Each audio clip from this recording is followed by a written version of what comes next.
25 years of age. He's 5'7", weighing at 170 pounds. There you see the reach advantage going the way of the Russian, and the leg reach advantage as well.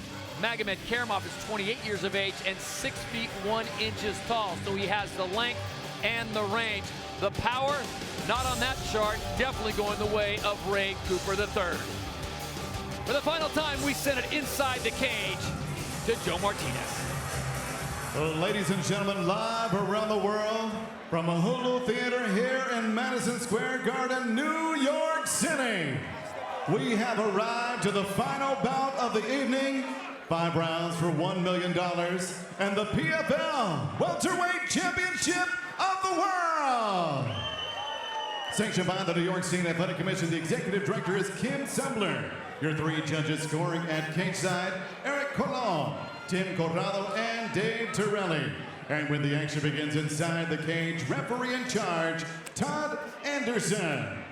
And now, ladies and gentlemen, the judges are ready, the fighters are ready, the world is ready. New York, make some noise if you are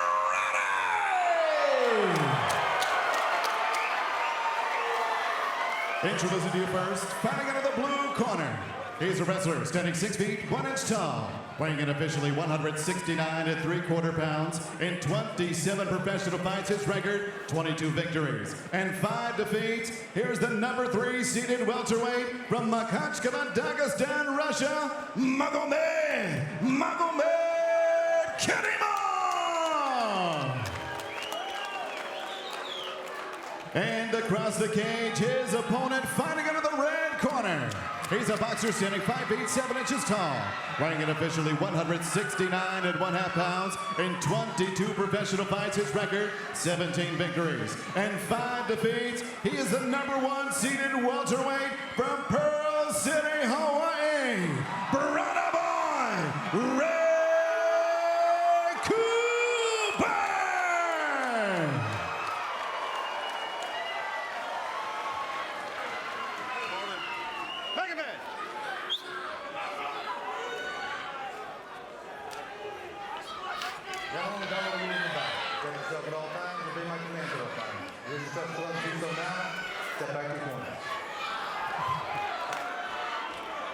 They've been waiting for months to get together to decide this one. It could end in seconds. Both fighters very dangerous as we get ready for the final fight of 2018 and the final title on the line as Ray Cooper comes forward. 𝗟𝗚𝗢𝗘, though, with a nice scramble. Wow, nice single leg, going to take his back. Listen, Cooper has 3 submission losses. He never had any of the whole bunch of 𝗟𝗚𝗢𝗘 submission wins, so he's a very smart thing. He's in a very, very bad place right now. If you want to slow Ray Cooper down, don't get in front of him, take his back. Probably the best way to slow that pace and that power. No panic, though, from Ray Cooper III as he tries to protect as much as he can. Dagestani 𝗟𝗚𝗢𝗘 holding on tight. Both hooks in, searching for an opening.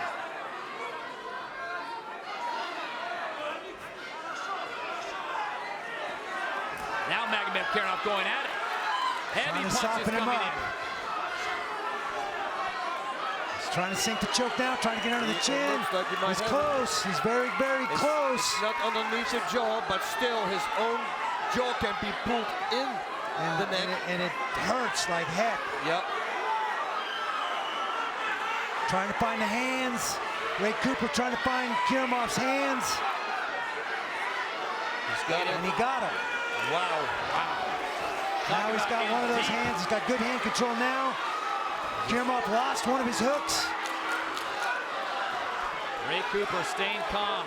𝗟𝗚𝗢𝗘 sensing this as an opportunity, end it quickly. The last thing he wants is to let Ray Cooper get up again and start firing off shots. Cooper's got a single now. It's Cooper with the overhook. Trying to pull Kirimov up chest to chest. He's back on his feet.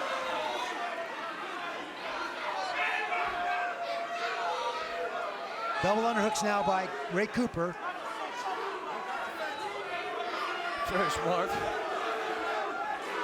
Trying to keep Kirimov from getting in on those hips and finding a way to put him back on the mat.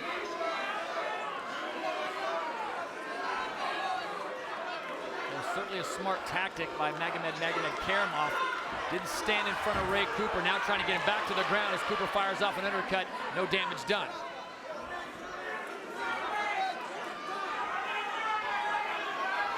All those fans from Hawaii holding their breath momentarily as 𝗟𝗏𝗥𝗢𝗏 trying to seek in that rear naked choke as Ray is able to defend it. But this pace is certainly, boss, got to favor 𝗟𝗏𝗥𝗢𝗏. Yeah, he's doing a really Nice good off job. balance by Ray Cooper. Use that back little on. twisting off balance to get off the fence. And now you're going to see him go back to slinging that leather. But 𝗟𝗏𝗥 doing a great job, coming right back into the clinch and tying up Ray Cooper. We'll try and make him wrestle, make him grapple, make him pummel, take some of the steam out of those arms. 𝗟𝗏𝗥's doing a really good job. As soon as he lets go, he right away is at the perfect distance again. Little change by 𝗟𝗏𝗥.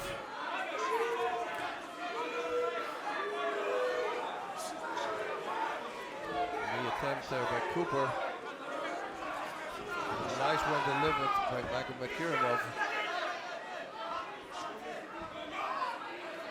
90 seconds to go here in round number 1. This one's scheduled for 5. The final fight of the night here at the PFL Championship. This for the welterweight World Championship. Nice little trip attempt. Use his foot to pick that leg up and then catch it with his hand. That was really nice. Secure that takedown. Wow. That wrestling base for Ray Cooper III paying off tonight so far. His defense, guys, has been the most impressive thing early on, as 𝗟𝗏𝗥𝗢𝗏 has certainly been all over him, changing the pace, changing the dynamic of the fight that Ray Cooper III is normally used to here in the PFL.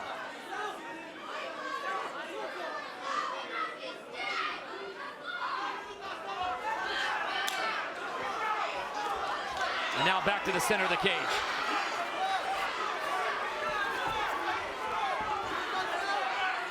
𝗟𝗏𝗥 just smartly not willing to stand and try to bang with Ray Cooper III. You see how he stays and moves angles the whole time? Absolutely. So good. Gonna make Cooper chase him. And as the harder Cooper chases him, the easier it's gonna be to take him down. Oh, knee. Nice knee, sharp knee. First Cooper gave him one and he got 2 back. 10 seconds to go here in round number 1. Oh, nice overhand right. Connects to the chin, 𝗟𝗏𝗥𝗢𝗏. And round number 1 is complete. Here was the takedown early on for 𝗟𝗏𝗥𝗢𝗏, grabbing that single Randy and goes right to the back. Oh, nice. Put 2 hooks in. He did everything perfect. Look at Digging this. in, it's got it sunk. But that chin, Cooper did a nice job of keeping that chin down. 𝗟𝗏𝗥 squeezing, Cooper fighting for those hands. That wrestling base of Cooper's paying off here, able to get back to his feet.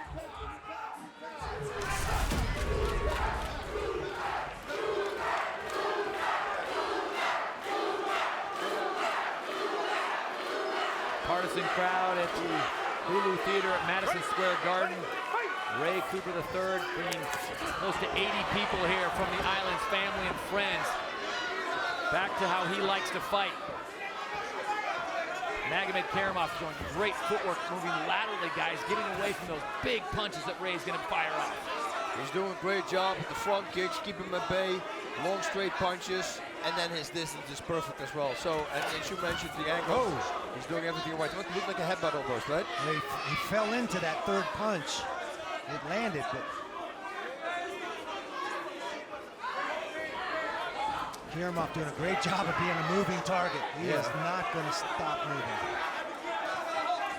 It was interesting in talking with 𝗟𝗏𝗥𝗢𝗏. He said, I get the win either the first or third round, which made me think, what are you thinking about the second round? Ray Cooper continuing to come forward, certainly in a more comfortable position now than he was in round number 1. I think he's recognized he's going to have to settle in and find his, strategically find his way to get how to get to this guy and get that shot landed. He came out so ferocious and hard that he was a bit reckless, and that's what put him in a bad position in that first round. There's a nice hand. Everybody had. And he knows also if he connects, a clean shot fight's going to be over. Jake Shields saying that Ray Cooper, one of the hardest hitters he's ever faced, and he has faced some of the best. Cooper continuing to come forward. 𝗟𝗢𝗥𝗢𝗣𝗏 doing a great job of escaping the danger. Sometimes when you swing big, you miss big. Well, 𝗟𝗢𝗥𝗢𝗏, he said he had the game plan, right? And till now he did great. Only now he lost it a little bit because of the reason what you said, Randy. Now Cooper is ready for it. A nice right hand. And here's Cooper with the takedown attempt. Single, high single, switches to the body lock. Nice. Worth noting that Ray Cooper knocking out all 4 of his opponents this year, and 𝗟𝗢𝗥𝗢𝗏 has never been knocked out. Look at this. He jumps into it. Jumped down. It is all over. Wow. Wow. 𝗟𝗢𝗥𝗢𝗏 with the upset over Ray Cooper. Ladies and gentlemen, the end comes officially 2 minutes, 18 seconds. Round number 2, submission by guillotine for your winner of $1 million. He is a new PFL welterweight champion of the world, 𝗟𝗏𝗥𝗢𝗣𝗏.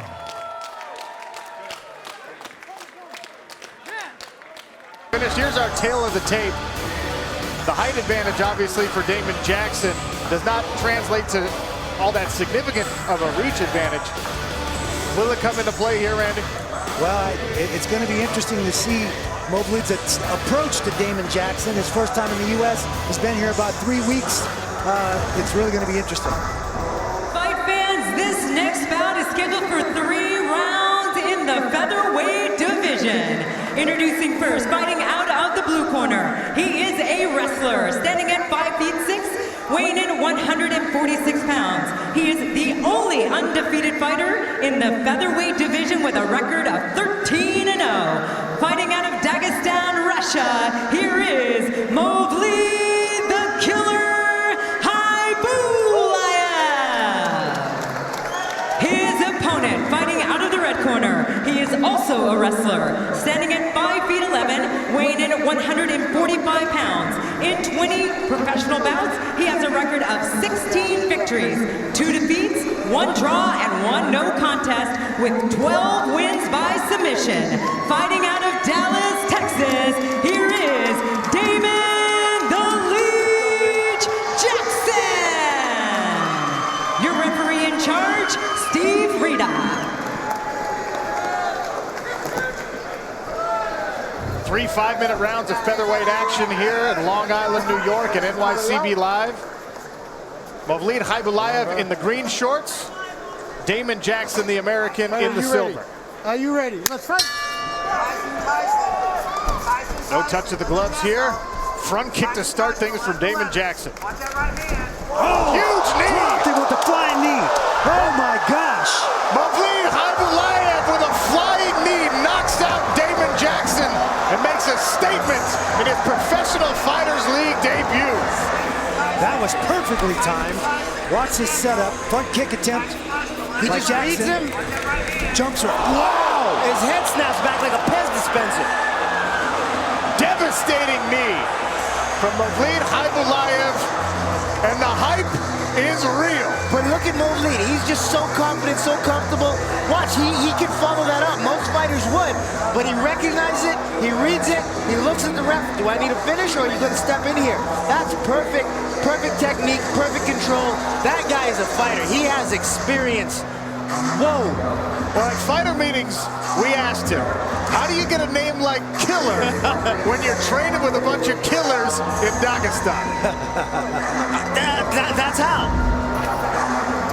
Ladies and gentlemen, the stoppage comes officially at 10 seconds into round number 1. Your winner by knockout, earning 6 points in the featherweight division, Mowgli 𝗟𝗡𝗏𝗏𝗡. Tail of the tape also brought to you by Red Con 1. Cody Goodale is 1 year older. It's Denis Goltsov, who's 3 inches taller.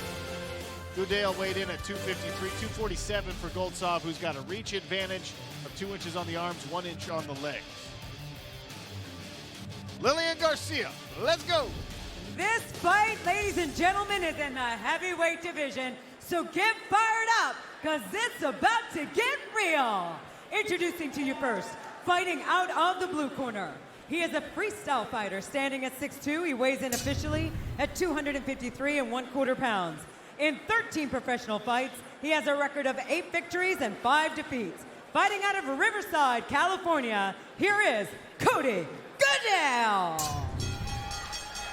His opponent, fighting out of the red corner, he specializes in combat sambo. Standing at 6'5", he officially weighs in at 247 1/2 pounds. In 34 professional fights, this veteran has an impressive record of 27 victories and 7 defeats, with 22 wins by way of stoppage. Fight fans, here is Denis Goltsov. Your referee in charge, 𝗘𝗨𝗥𝗢𝗣𝗘. Jacob Montalvo will oversee the heavyweight action. Denis Goltsov in the blue trunks, 𝗘𝗨𝗥𝗢𝗣𝗘 in the gray. You saw the record, you saw the resume for Denis Goltsov. 𝗘𝗨𝗥𝗢𝗣𝗘 feels that his record does not speak to his talent, and we'll find out whether or not that statement is true. He had a very strange path to this point in his career. He had 4 fights before he was 20 years old, no training under his belt, took a bunch of bad losses early in his career. Then he fought, Randy, as you know, in Army Combatives for 7 years. He won a DOD championship in Army Combatives, which is a 3-day endeavor. It's a grueling thing. So he had his first 4 fights without even a striking coach. Heavy leg kick there from Denis Goltsov. Stiff jab as well. We've talked about this before, Kenny. There are very few heavyweights in the world with a better jab than Denis Goltsov. Yeah, he really has a beautiful jab, and Cody said that's what he needs to be ready for tonight. He said he had an answer for it, didn't have an answer for it there.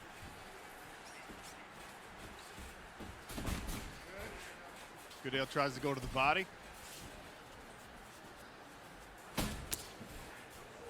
The question with Denis Goltsov is he's got all the skills, he's got an incredible amount of experience in both mixed martial arts and combat sambo.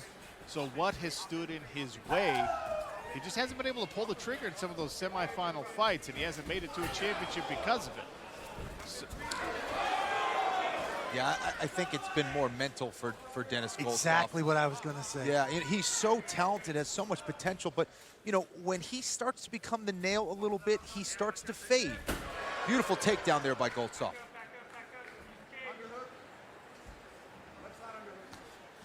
Hammer fist cut under the eye of 𝗘𝗨𝗥𝗢𝗣𝗘. Lots of time left for Denis Goltsov to establish himself on top. Yeah, he's got great position here up against the cage. He's trapping that arm now. Nice right hand there from Denis Goltsov. Goltsov doing a great job of staying postured, creating that space to bring those long levers down and do damaging punches. And Cody trying to stay active from this half guard position. He is a black belt in Brazilian Jiu-Jitsu, and as you mentioned, a 3-time all DOD heavyweight champion. And he said that was his time to really learn and understand the game. Learned a lot during that process, got much better. But here he is in a very tough spot against the Russian Goltsov. Not only the cut, but also some serious swelling on the left eye of 𝗘𝗨𝗥𝗢𝗣𝗘 now. Goltsov going to work from the top position. These are some brutal shots. Looks here. like an elbow. You could make a case, I suppose, that it was a forearm, but a referee warning, perhaps.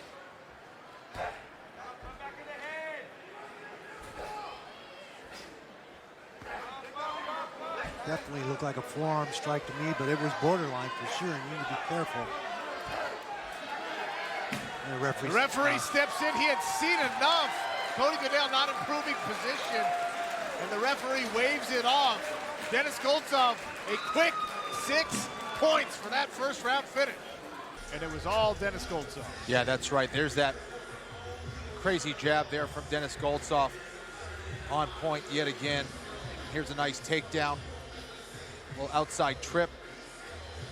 moved into half guard pretty quickly, got his posture, and was landing some really heavy shots. You see 𝗘𝗨𝗥𝗢𝗣𝗘 bleeding right from the get-go. I believe it was from one of those jabs that he ate on the feet. And Goltsov just relentless. And the referee forced to step in and stop this. Some nice uppercuts there. There's a hammer fist. Whether it was right hand or left hand, these were heavy shots that were landing from Denis Goltsov, a guy with a ton of potential and a pretty mistake-free performance here, guys.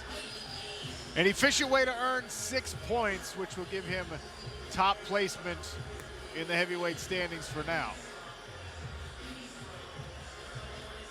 Fighter performance rating, exclusive to the Professional Fighters League, is a measure of not just the action inside of the cage, but the impact that those actions have inside the cage.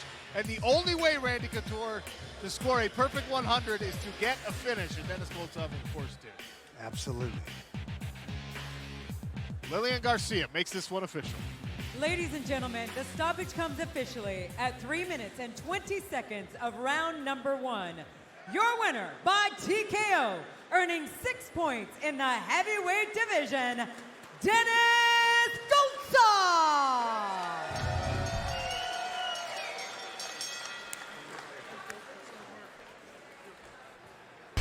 𝗟𝗏𝗡𝗦 and Frinku, 26 and 22, 6-1 goes Frinku, 5'11", 𝗟𝗏𝗡𝗦, and there you see the slight reach advantage to the Aussie Matt Frinku. 22 years old. He's young. You remember when you were 22, boss? Oh. Like it was just yesterday, right? Oh, man.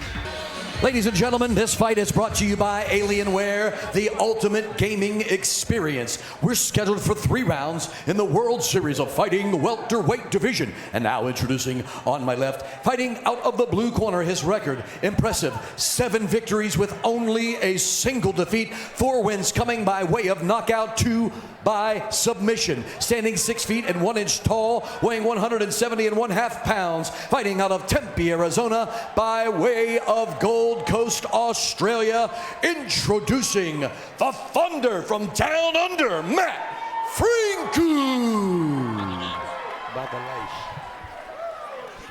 And now his opponent across the decagon, fighting out of the red corner. His record, 11 victories, only 1 defeat, 6 wins by knockout, 3 by submission. Standing 5 feet 11 inches tall, weighing 169 pounds, fighting out of Makhachkala, Russia, presenting Abubakar Nurmagomedov.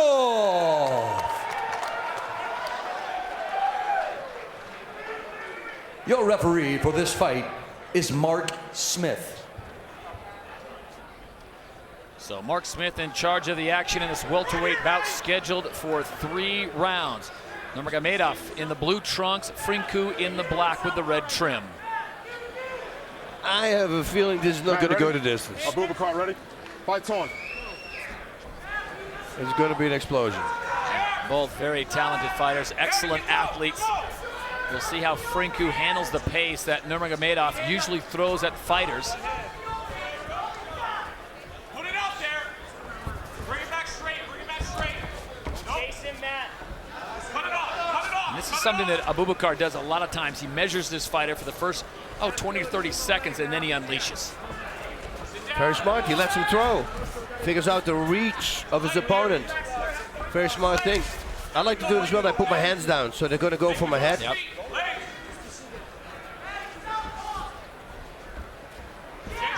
Change your level first.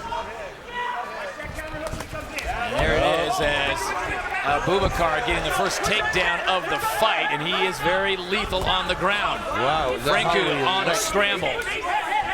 How relaxed did he get that takedown? So now Frinku has to figure out this puzzle, goes to a closed guard, and 𝗟𝗏𝗡𝗦 now will probably posture up, boss. What do you expect him to do with this position? He has to, but his opponent's already bear hugging him. They're holding him. He doesn't want to let him go because he doesn't want to give him space, because then he can load up with his shots. And that's one of the things you gotta love about 𝗟𝗏𝗡𝗦, the way he fights. He always stays busy. Not one to sit and let the judges separate or stand him back up. He is gonna stay busy at any position. It's hard now to to pull away from Frinku because you know they're not sweating yet. There's a lot of traction. So simple whizzers from here can do it. Well, he's going for body shots there. Left hooks to the body. Yep, that's right. Left starts with L. Here it is. Delivered. So posture up and a scramble back to the feet and a nice job by Frinku. And he gets busy as Nurmagomedov tries the judo throw and Frinku does a great job of defending it. Frinku slipped in a nice little knee there to the body in between. This has got the makings of a great fight after that early scramble, boss. Really hard to give the advantage to anyone as Nurmagomedov gets the takedown, but Frinku does a great job of getting out of there. Wow, look at that. Sweep the leg, Johnny.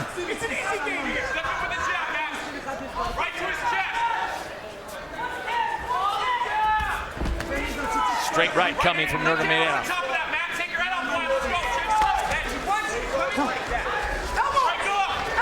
He didn't drive through with his takedown. It's almost he didn't. See? Getting stops.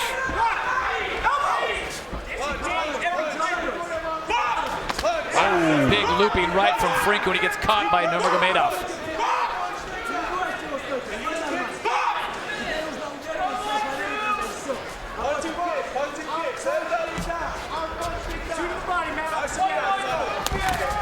Oh, I tell you, they come together like two battering rams. Yeah, there's a lot of force there. 150 to go here in round number one. This is the first scheduled for 3. Frinku showing his range, going top shelf there with that kick, but not really connecting.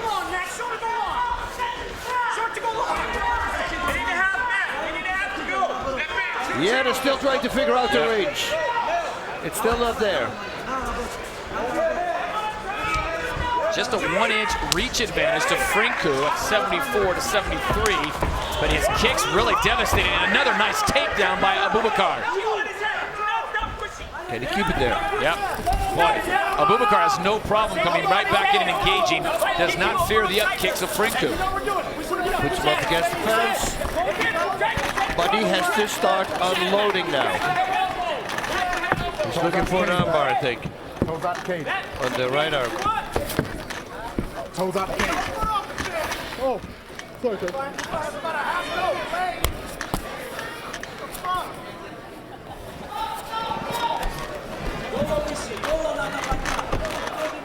Matt, we work from down here. Remember, slap the ear.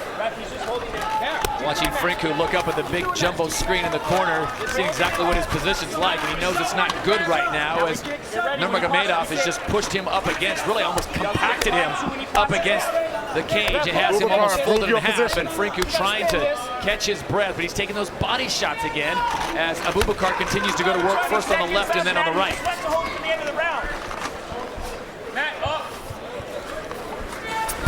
Yeah, they don't look hard to shots to the body, but they are. I truly believe so. Wow. So Frinku gets on the scramble, gets back to his feet. Final moments of round number one.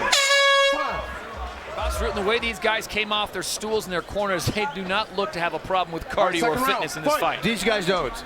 No, they came from way too far. I mean, it's a 16-hour flight from Australia, so, and I don't know how much from Russia. It's probably like 12, I guess. It's a little further than, it depends where in Russia, because that's a pretty big country.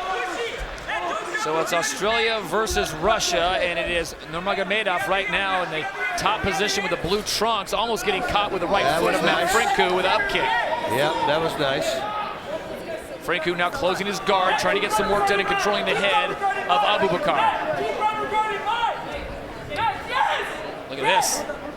He's going for some upper level jiu-jitsu there. Yeah, I don't know what that was.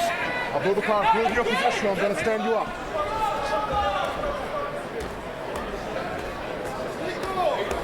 Boy, just tenderizing the left side of Matt Frinku as Nurmagomedov continues to rain down those punches, going from rib cage to head. Yeah, but you know, it's not like they're going to stop, right? Frinku. He's got a closed guard, but his corner, Matt Frinku, I'm speaking right now, they're telling him to walk the legs up. Do you agree with what they're saying? Yes, I do. He needs to get up. He needs to get back up. He needs to post his arm backwards. He needs to sit on his butt and then get up. This will not make him get up. He needs to drop his butt now. Hopefully, can he grab an ankle and push Nurmagomedov backwards. It is all Nurmagomedov right now here in round 2 with 3:25 to go. Frinku looking for an opening to try to scramble back to his feet. Doesn't see it. Goes back to the closed guard again.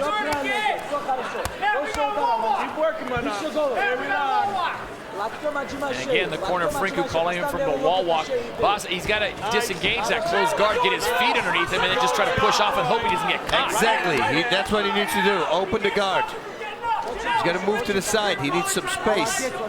And this is something obviously all these fighters practice, getting in a position like this, but being able to execute it after already fought a very tough round against a very difficult opponent who's going to keep the pressure on is another story. Well, let's see if he can roll on his belly now. I don't think so. His knee is still stopping it. The body from Nurmagomedov is stopping it. This is better. Yep. And now it goes from bad to worse as he gives up the back now. And Frinku is just hanging on. I think Frinku's in a world of hurt right now.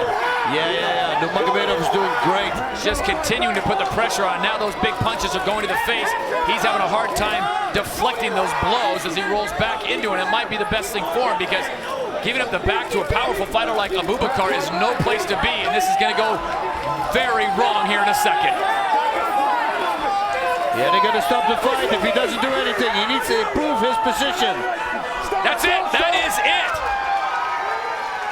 Yep. Well, they tell the fighters over and over again in the dressing room, if you do not intelligently defend yourself, we're going to stop the fight. Don't come to me complaining. Yep. And then they say it again and again. They say it 2 or 3 times.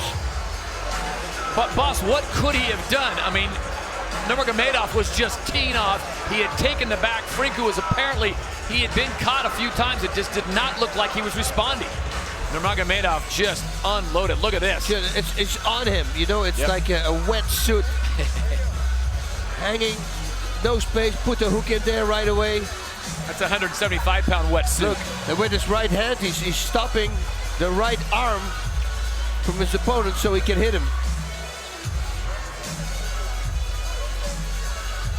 Yeah, Frinku had a really bad time there. And now he's going to turn on his belly in a bit because he's still holding on, and then he's going to put 2 hooks in. Boom, boom. There we got the 2 hooks now. And now he can create some space so he can remove his upper body away from the opponent, and that means he can strike harder because he has space. Now he's going to roll on his belly, and then the referee's going to stop it. Oh, no, on his back, I mean. You see here, and then he stopped it. And it was actually, if I was the referee, I would have given it 3 more strikes, because once you're on your back, you can see the strikes coming. You can try to put him in the guard. Ladies and gentlemen, referee Mark Smith has seen enough to stop the fight at 3 minutes and 5 seconds of round number 2. Officially a TKO due to strikes, and your winner, Abubakar Nurmagomedov.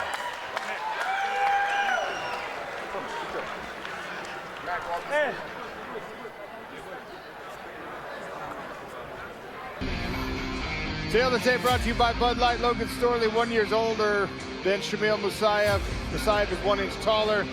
Both men weighed in at the welterweight limit of 171 pounds. Same reach on the arms, 1 inch advantage on the legs for Musaev.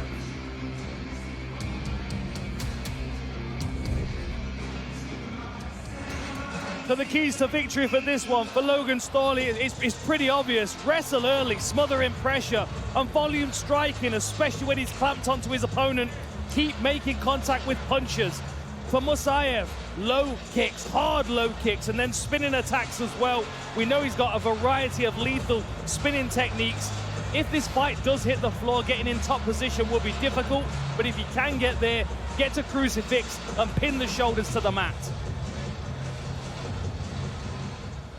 Andy Shepard is the voice of our Smart Cage. Ladies and gentlemen, the following fight takes place in the PFL welterweight division. Introducing first, fighting out of the blue corner. He is an MMA specialist and stands 5 feet 10 inches tall. He weighed in officially at 170.75 pounds and holds an undefeated record of 16 wins, no losses, and 1 draw. Fighting out of 𝗟𝗘𝗔𝗚𝗨𝗘, Russia, the silent assassin, Shamil Musaev.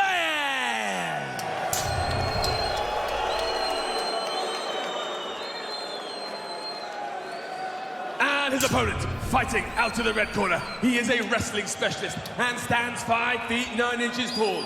He weighed in officially at 170.5 pounds and has built a professional MMA record of 15 victories and 2 defeats.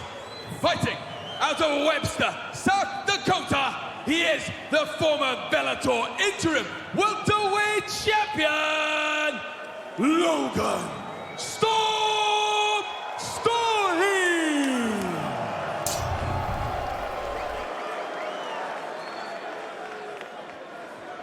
The referee in charge, Rob Madrigal. Stålny in the black trunks. Shamil Musaev is in the green.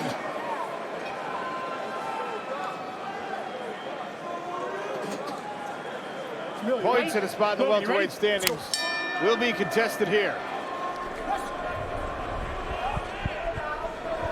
Stålny chasing early, Musaev on the retreat.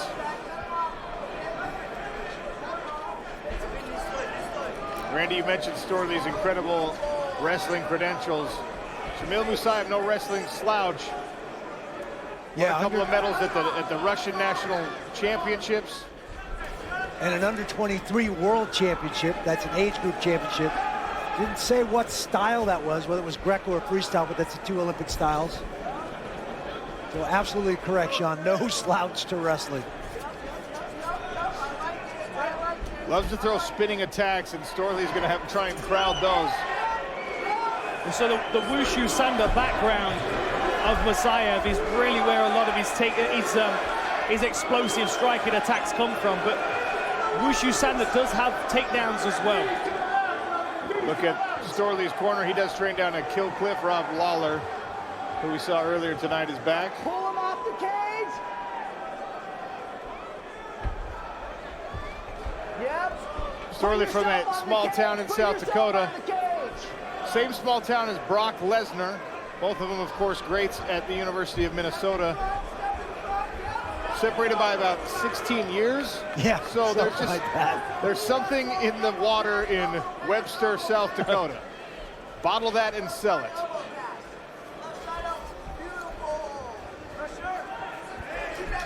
That was a good statement early there from Musaev, being able to defend that takedown. Good counter striking on the back foot as well. Bush kick there to try and keep Stålny off him. That was a good short left hook from Stålny. It's like he's distracted Musaev now. He's almost entirely focused on defending the takedown, and now punches might slip through. There we go again. Right hand left hook from Stålny.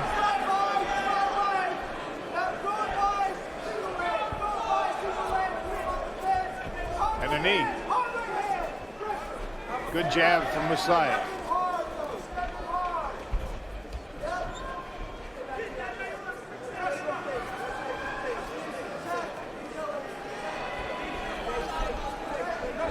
Interesting as well in the fighter interviews how a lot of the other fighters in this bracket felt like Stålny might be the other side of the championship bout if they reach it there.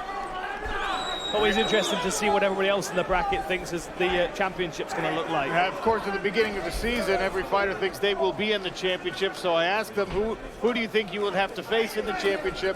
Most of the welterweights said Logan Stålny was the guy. So maybe the one to watch in this welterweight division. He has the respect of all of his potential opponents. And he certainly has the respect in the striking now from Musaev. But good speed from the Russian here. Ian Parker, how did we play this fight as our betting expert? Thank you, Sean. We actually had Logan Stålny. He's the third leg of our parlay. We hit with Fat G, we hit with Romanzanov, and now we got Stålny here. I even liked him at -210. The line right now is sitting at -195. The striking's looking good. You're going to be used to set up his wrestling. If we get past this one, lockdown will be the final leg. We got to hit the third one first right here with Stålny. Stålny showed a little level change and came up top with the left hand. Lightning fast jab here from Musaev. That's been his most successful strike.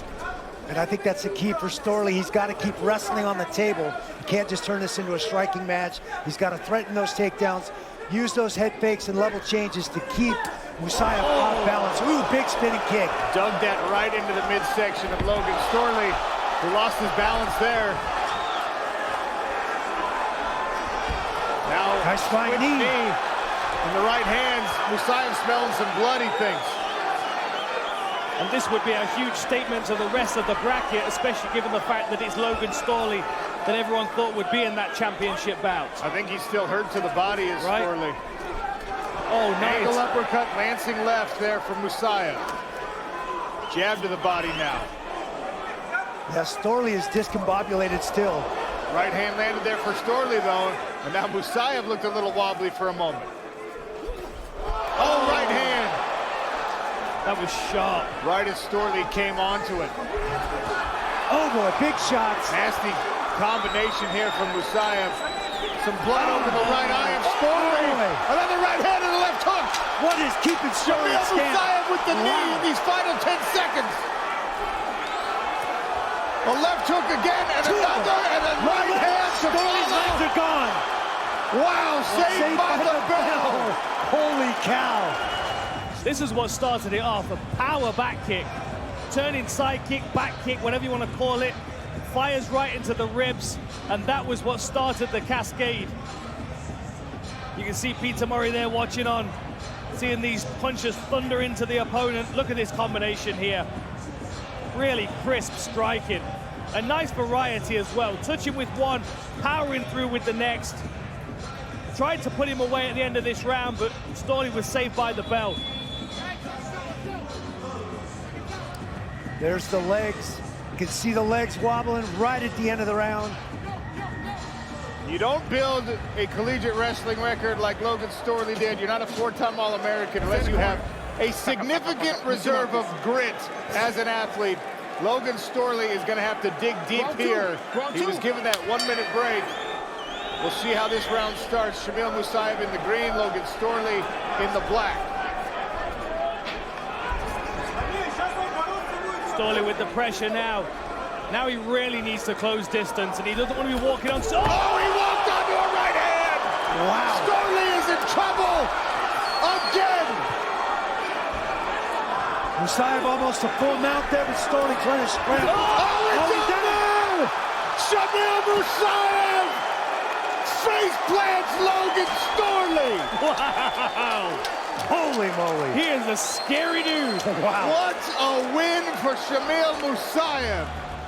So let's take a look at this. 𝗘𝗨𝗥𝗢𝗣𝗘 closed distance really early and walked straight onto a lovely rear shovel punch. Caught him right on the chin.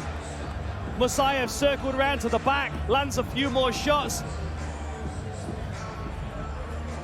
And this is where we see 𝗘𝗨𝗥𝗢𝗣𝗘 take one more really big shot as he's building up. There it is. Puts him away. Power left hook. Scoops through the guard. There's the shovel punch. Catches him on the chin. Lovely work circling to the back. 𝗘𝗨𝗥𝗢𝗣𝗘 tries to catch the wrist, but he ends up on bottom position. Tries to build back up as Musaev is throwing these punches. One more big left hand. Pow! Ladies and gentlemen, referee Rob Madrigal calls a halt to the action at 27 seconds of round number 2. Declaring your winner via knockout, Shamil Musaev. Tail of the tape for this heavyweight feature is brought to you by Bud Light. Denis Goltsov is 32, 𝗟𝗨𝗥𝗢𝗣𝗘 is 6 years older. You can see Goltsov is the much larger fighter. He's 6'5", 245, 6'1", 216 for the former light heavyweight 𝗟𝗨𝗥𝗢𝗣𝗘. But both men have a 78-inch reach on the arms, and the longer legs actually belong to the Brazilian in this one. This next bout is set for 3 5-minute rounds in the PFL heavyweight division. Introducing first, standing in the blue corner at 6 feet 2 inches tall, weighing in at 215 3/4 pounds, with a flawless record of 5 victories and no defeats. Fighting out of Boca Raton, Florida, 𝗟𝗘𝗥𝗢𝗣𝗘.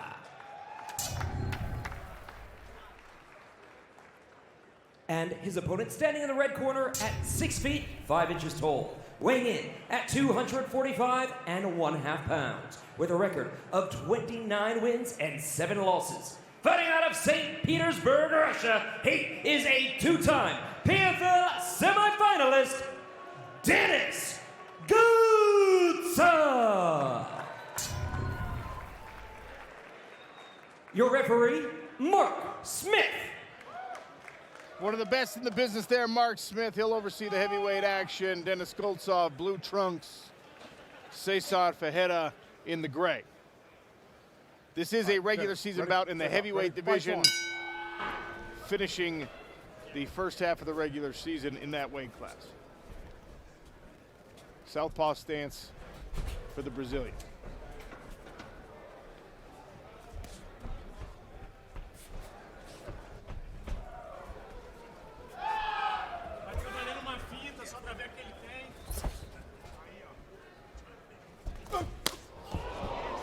𝗟𝗘𝗥𝗢𝗣𝗘 with a little blitz. A low kick. Watch the cup. Went to the body there. Goltsov still looking to measure the distance. Oh, nice kick to the body there by Goltsov. Our betting expert Ian Parker sweating out this feeling out process as Goltsov lands the right hand.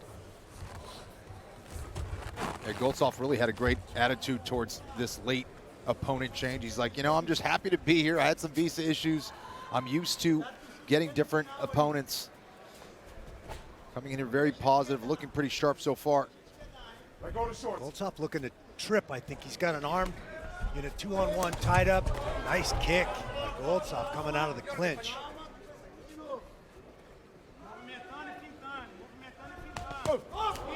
Nice left hand there from Mukhnatkina. Yeah, Ferreira was very close with that counter shot. Nice trip. Body lock and the trip immediately from Goltsov. 90 seconds into this fight. Seen Goltsov set up the Ezekiel choke.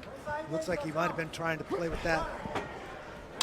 Goltsov looking from the half guard, posturing up, trying to find a way to lay some damage on 𝗟𝗘𝗥𝗢𝗣𝗘. Ian Parker says this will be done in under half a round. He's got 35 seconds, does Denis Goltsov, to make Ian Parker right. Oh, Goltsov picking his shots. Trying to make him count. He's in trouble. Look at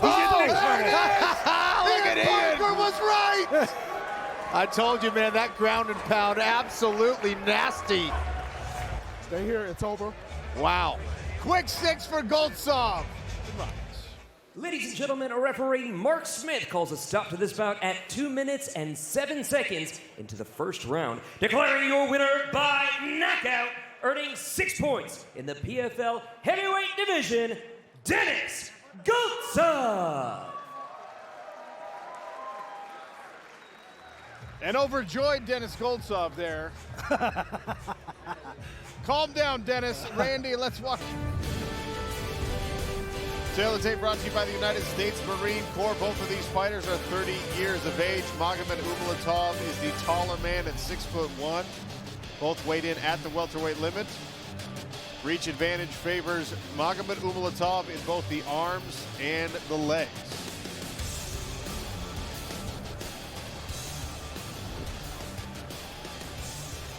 Fighting first out of the blue corner. Undefeated record of 11 wins and 0 losses, 9 knockouts, 1 submission. Magomed Prince 𝗟𝗪𝗥𝗢𝗣𝗘.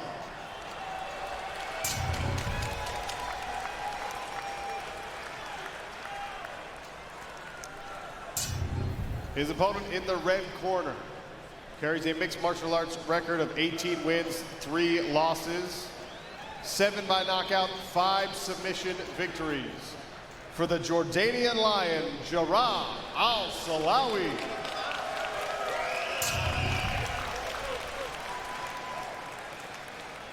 Referee in charge, Jimmy Neely. Wait, now back to your corners. We'll get to start in a minute. Referee is equipped with the ref cam. 𝗟𝗘𝗥𝗢𝗣𝗘 in the blue, 𝗟𝗪𝗥𝗢𝗣𝗘 in the gray. 𝗟𝗚𝗥𝗢𝗣𝗘 can punch his playoff ticket with a finish in any round. 𝗟𝗚𝗥𝗢𝗣𝗘 needs an early finish here.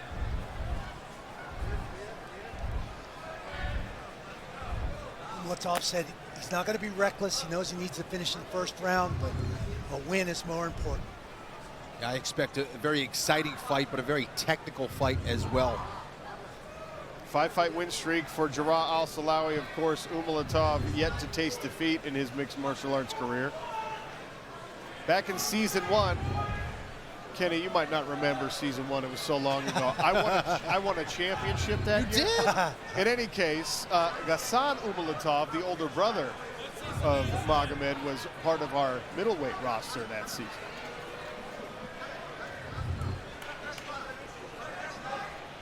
Yeah, both men showing a lot of respect so far. A little bit hesitant to close that distance, but this is where 𝗟𝗚𝗥𝗢𝗣 needs to be careful up against the cage. That's where 𝗟𝗚𝗥𝗢𝗣 will explode just like that. Nice frame here by 𝗟𝗚𝗥𝗢𝗣𝗘 temporarily. 𝗟𝗚𝗥𝗢𝗣 negates it.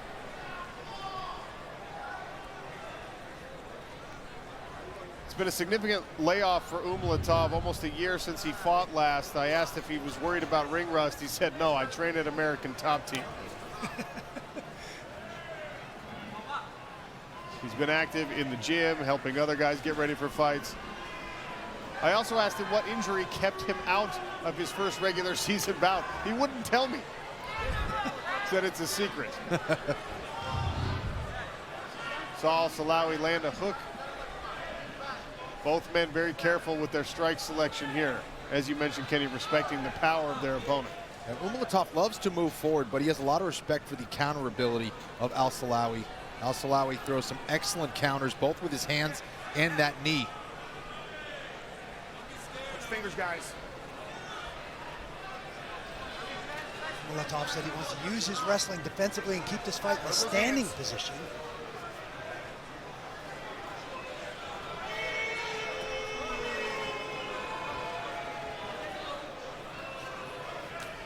Inside leg kick there from 𝗟𝗚𝗥𝗢𝗣. 𝗟𝗚𝗥𝗢𝗣 tries to land the long left hand, switches stances.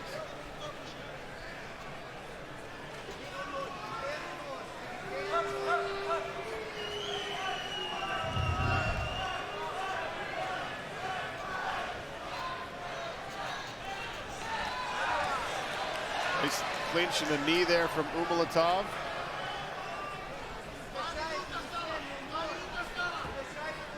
Yeah, I think 𝗟𝗚𝗥𝗢𝗣 is hesitant in moving forward. I believe he thinks 𝗟𝗚𝗥𝗢𝗣 is going to try to take him down.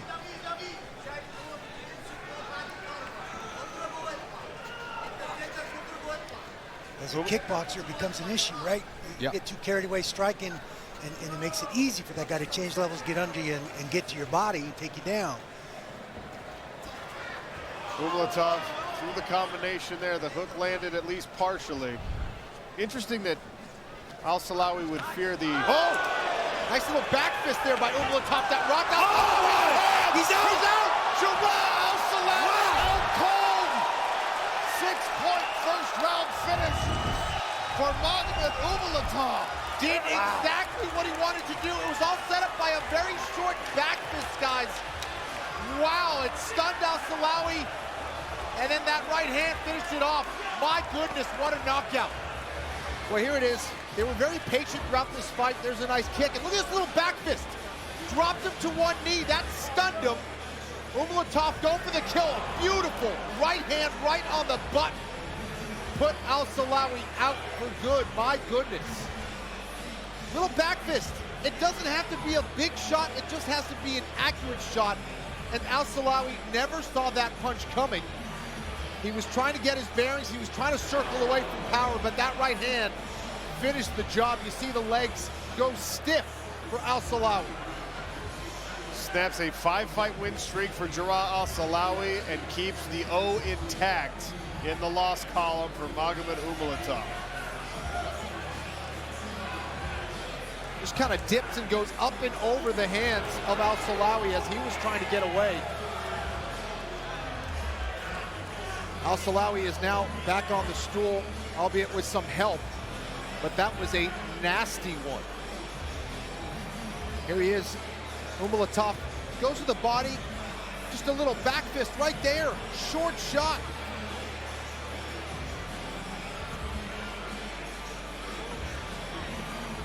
Wow. Nothing short about that last one. Holy cow. Little back fist looked like it hit him right on the neck. Yes. Well, that is certainly a way to announce your presence in an already stacked PFL welterweight division as we take a look at the 𝗘𝗨𝗥𝗢𝗣𝗘'𝗦 stats bundle. 𝗟𝗚𝗨𝗘 landed 10, but it was that big right hand that finished it off.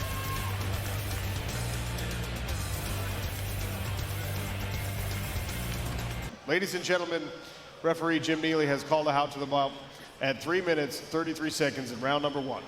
Your winner by knockout and earning 6 points in the welterweight division, Magomed Prince 𝗟𝗚𝗨𝗘.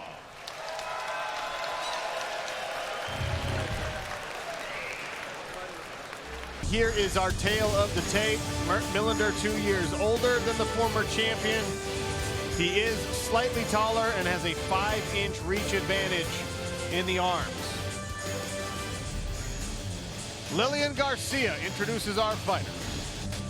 Fight fans, it is non-stop action as we take you back to the welterweight division. Introducing to you first, fighting out of the blue corner. He is a striker. Standing at 6'2", he officially weighs in at 170.5 pounds. In 25 professional fights, he has a record of 18 wins and 7 losses, with 6 victories by knockout. Fighting out of Fullerton, California, by way of San Bernardino, here is Curtis Millender. His opponent, fighting out of the red corner, he is a wrestler. Standing at 6'1", he officially weighs in at 171 pounds. In 31 professional fights, this veteran has an impressive record of 26 wins and 5 losses, with 18 victories by way of stoppage. Fighting out of Dagestan, Russia, here is your 2018 PFL Welterweight World Champion, Magomed 𝗘𝗨𝗥𝗢𝗣𝗘. Your referee in charge, Gary Copeland. Gary Copeland will oversee the action, equipped with our ref cam. Magomed 𝗘𝗨𝗥𝗢𝗣𝗘 in the blue and red. Curtis Millender in the black and gray. Both of these men need finishes, but even a first-round finish can't guarantee a trip to the playoffs. It'll be wait and see how the rest of the welterweight action plays out. And right to it, big right hand attempt for Magomed.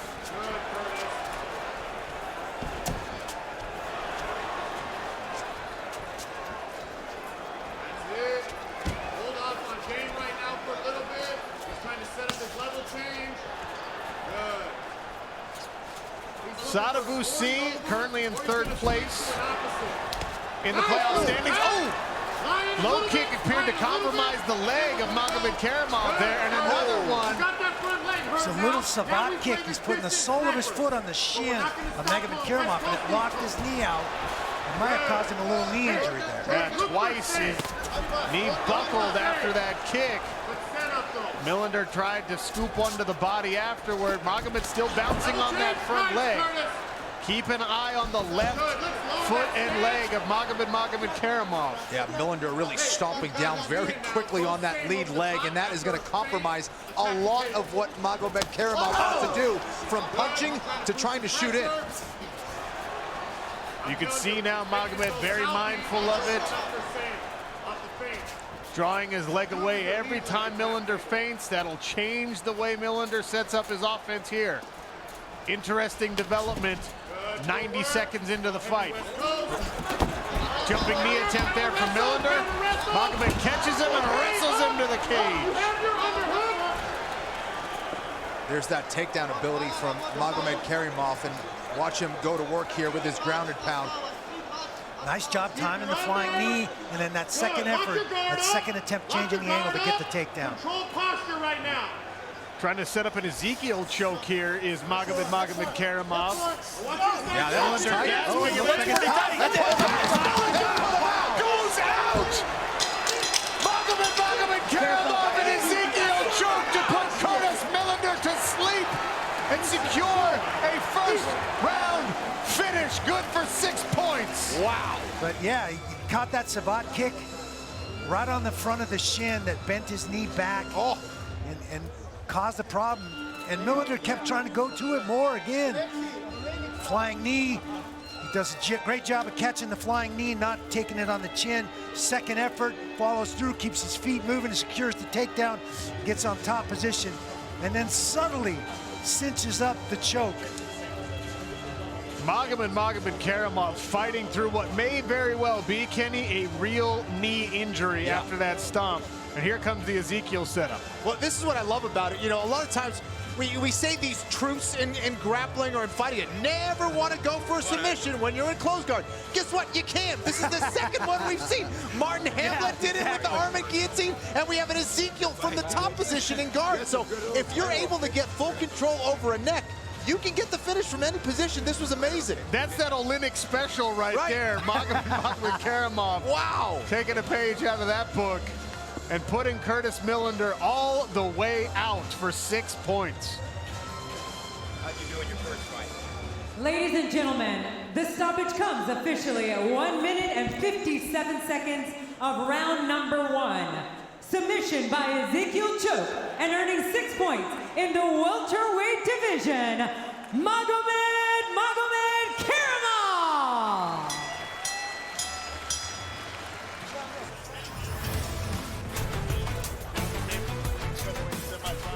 Brought to you by Bose.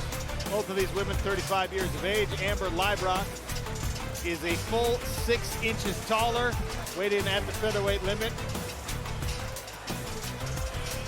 You can see the reach advantage on the arms belongs to Leibrock. On the legs, it belongs to Mokhnatkina. That brought to you by Bose. All right, keys to victory here for Mokhnatkina. All about her takedowns and her control. For Leibrock, her long-range strikes and her takedown defense and get-ups are going to be key for this fight.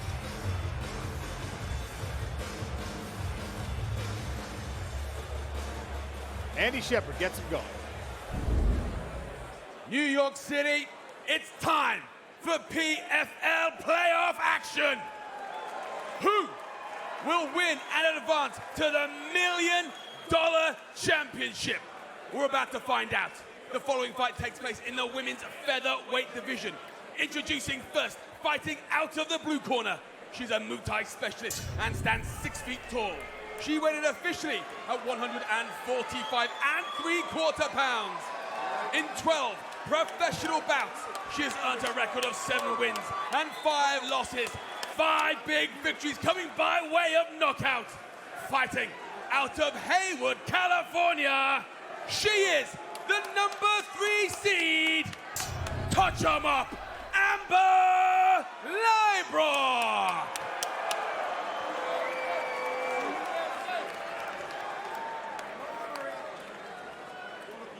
And her opponent fighting out of the red corner. She's a 7-time Sambo world champion and stands 5 feet 6 inches tall. She weighed in officially at 145 pounds and in 13 fights has built a record of 10 victories and 3 defeats. Fighting out of Miami, Florida, she is the number 2 seed, Marina Mokhnatkina.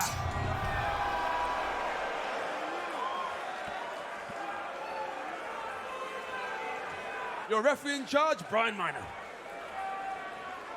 Brian Miner equipped with our ref cam.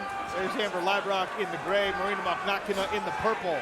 3 5-minute rounds to determine who will advance to a PFL championship. Where $1 million awaits the eventual winner.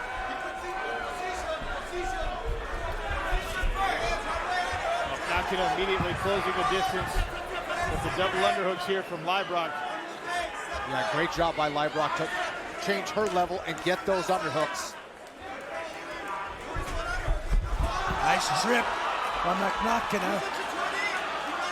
I think Leibrock could have been able to break out of that clinch. I think she hung on there a little bit too long. Now Mokhnatkina inside control here. Trying to step over the head and isolate that right arm of Amber Leibrock. Yeah, she's going to look for that arm lock for sure, Sean. She has that Kimura grip. She got can it sit on back. there good. Marisa Pacheco watching on closely. She's good. Ladrock trying to swoop her out of it. Mokhnatkina now has tight control of the head with the pinch, her left leg. Now, Ladrock's in a better position, but she's not completely out of danger of that arm lock. She's in half guard now. She's trapping that ankle. Mokhnatkina's going to go face down armbar here. Yep. And then try to roll her back over. There it is. She's in a great position to finish here. She's going to try to separate the elbows of Ladrock, extend with the legs. She has her legs in position, isolating the torso of Ladrock. Ladrock's going to have to push that knee off of Mokhnatkina with her left hand. See if she can push her knee in and get her head on the inside of those legs. She has extended. And a tap! Marina Mokhnatkina advances to the championship bout. Mokhnatkina's in deep, got an over-under, big step over, pulls Ladrock over onto her back. From there, she circles to north-south position. She's isolating that arm, and you'll see her start to climb up with her legs and her knees. She's got one leg on the wrong side. Ladrock is trying to hip over. Mokhnatkina has to steer her back into position, and you'll watch her work her right leg over to the other side of Ladrock's body. Ladrock does everything she can with those long limbs to try and tie her up. It almost looks like Ladrock was going to get out. She pulls Mokhnatkina down with her legs and tries to tie her up again so she can't extend and put pressure on that arm. Mokhnatkina stays composed, doesn't let go of the position, is securing that arm tighter. Eventually you'll see her push those legs off of her head, and as soon as that happens, she can apply her hips to the armbar, and you're going to see the tap. There it is. Textbook stuff for Marina Mokhnatkina, and earns herself the fastest submission victory for any woman in the PFL. A little record to go along with her win. Ladies and gentlemen, referee Brian Miner calls a halt to the action at 1 minute and 45 seconds of round number 1. Declaring your winner via submission to an armbar and clinching her place in the $1 million PFL Championship, Marina Mokhnatkina. Maori's 31, Popov's 32. Maori is 6 feet 8 inches tall, and of course that translates to a reach advantage on arms and legs. Andy Shepard with the heavyweights. Ladies and gentlemen, the following fight commences the 2024 PFL regular season in the heavyweight division. Introducing first, fighting out of the blue corner. He is an MMA specialist and stands 6 feet 2 inches tall. He weighed in officially at 242 1/4 pounds, and he holds a pro MMA record of 16 wins and 1 loss. Fighting out of Krasnodar, Russia, 𝗟𝗚 Popov.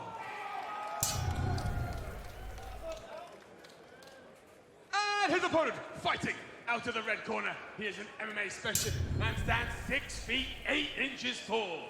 He went in officially at 257 1/2 pounds and has built a record of 10 victories, 1 defeat, and 1 no contest.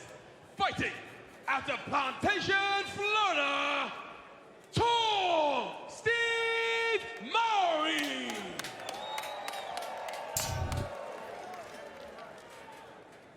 Your referee in charge, Kerry Hatley.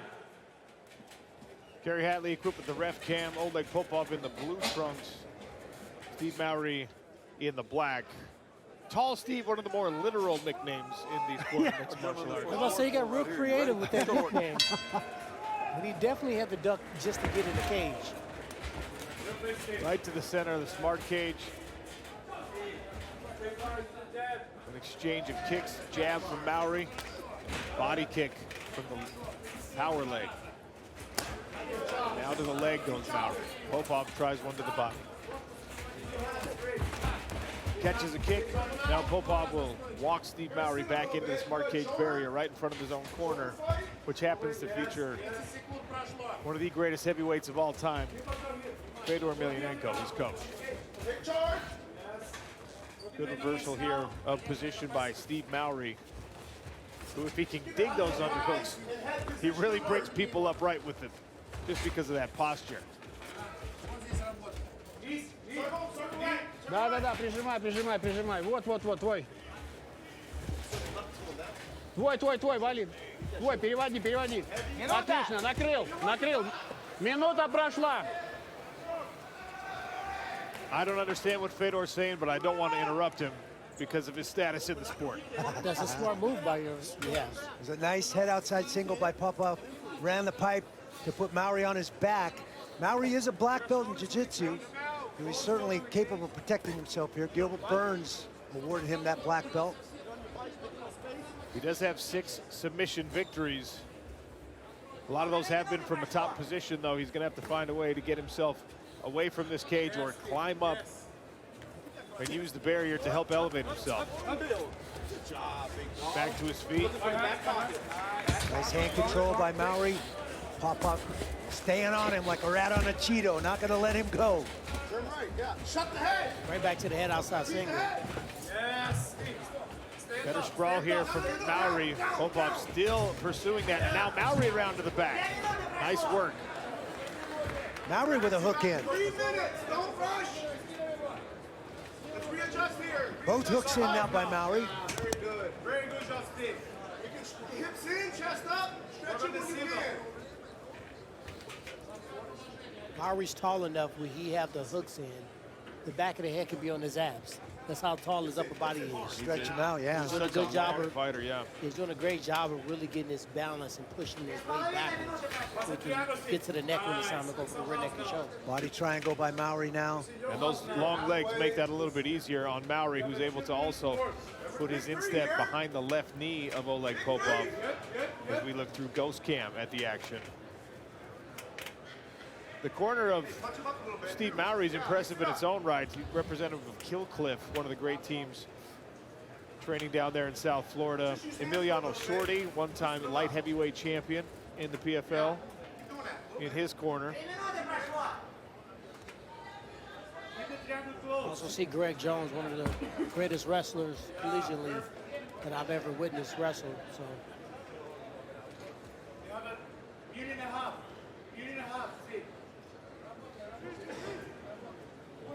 Yet again, we're on the back. That seems to be the theme once again, right? Absolutely has been the theme tonight. And Steve Mowry,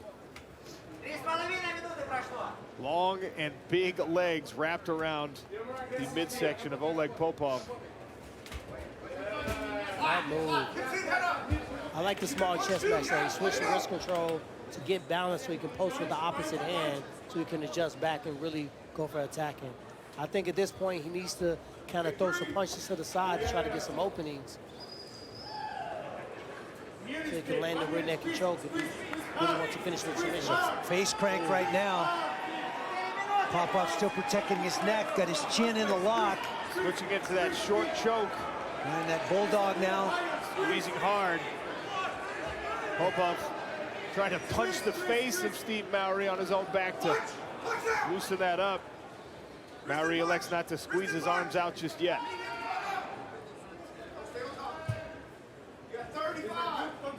Tyron Woodley, we've seen, especially the upper weight classes, we've seen guys finish with those face cranks. And you can squeeze hard enough to break a mandible. You can, break a nose. You can break your jaw. You can set a couple of teeth all the way back to the back row. Yeah. It won't put you out as far as breathing, but man, is it uncomfortable. Popov now has twisted his way into a top position inside the guard of Steve Mowry for the final 10 seconds of this first round. Couple of right hands from the top for the Russian as we head to round 2. Heavyweight regular season action. Oleg Popov in the blue trunks. Tall Steve Mowry in the black. A little back and forth in round number 1. Mowry was on the back of Popov for quite some time in that round after brief striking exchanges. Good right hand for Popov. And now a left jab to the body. Mowry is having some trouble with his footing on his right leg. He's also allowing Popov to close the distance with his reach and his length, I would think he would use the jab to keep him on the end of his punches. But he's letting Popov get right in the middle and get in the mix.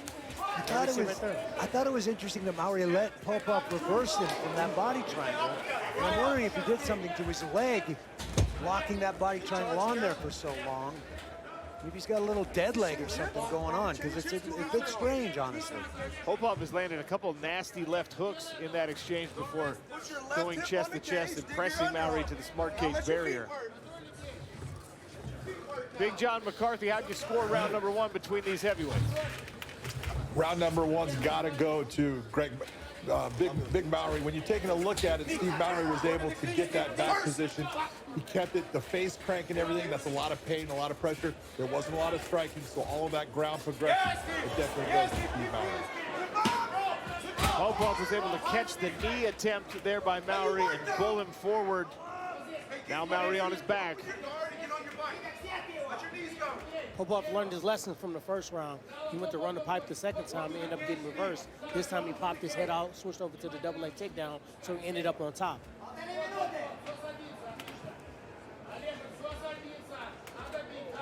No shoulders, let's go. Work, Steve, work. Mauri trying to throw a leg over for a triangle attempt. Popov having none of it and uses it to pass. The side control. Fedor Emelianenko coaching his fighter in the blue corner.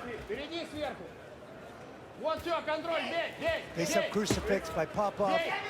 Got the near arm trap with his legs, bar arm trap with that underhook, exposing the face of Mauri. Nothing to defend it. If there's any time to exert energy, it's now. He needs to be bucking up, trying to get that right hand loose, because in this position, he has really no defense from this right hand. It's going to keep coming down. Actually, sorry, left hand. And a half a round to have to deal with it. Steve Mauri trapped in this crucifix position. It's not the position to wrestle recovery. He needs to buck up, he needs to get buck up and buck wild to try to get his arm out.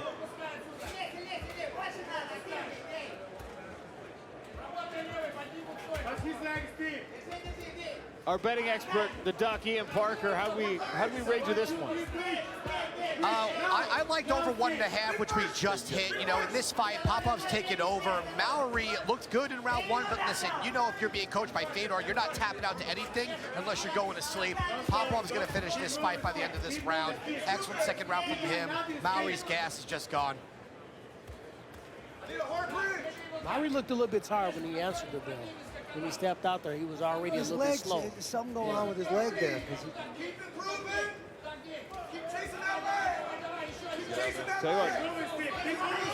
Popov is not able to put a lot of pressure or power on these shots with the left hand, but just the sheer volume of them and the inability to defend has the referee looking very closely. Mauri not giving up yet. I mean, Sean, paper cuts add up too. If he's not defending himself, you know what I mean? That is the end of the fight. Wow. Terry Hadley read that Steve Mauri had no out, no recourse.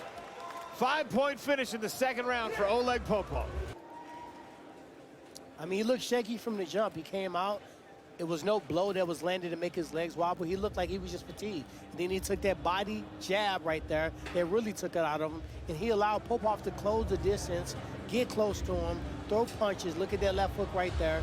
And he was just ready to back up. Look how he's breathing at that moment. Popov smelled it. He said, I'm going for the takedown. And as we said, paper cuts add up. He landed 1,001. That was enough to get the referee involved to make him stop the fight. Oleg Popov successful in his PFL debut, and Andy Shepard will make it official. Ladies and gentlemen, ladies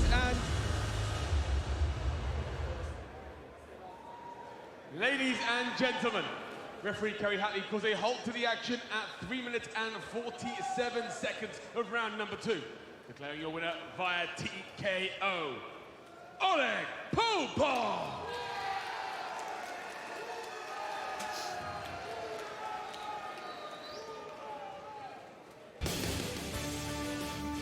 Here's your tail of the tape for this first bout of the evening, brought to you by Just for Men One Day Beard and Brow Color. 𝗟𝗘𝗥𝗢𝗣𝗘'𝗦 is 31 years of age, making him 5 years older than Delano Taylor. Taylor is the taller fighter at 6'3". The reach advantage, unsurprisingly, belongs to the taller fighter on both the arms and the legs. Justin Roberts starts us off. Good evening, ladies and gentlemen. We are live from Las Vegas, Nevada, with our opening contest scheduled for 3 5-minute rounds in the PFL welterweight division.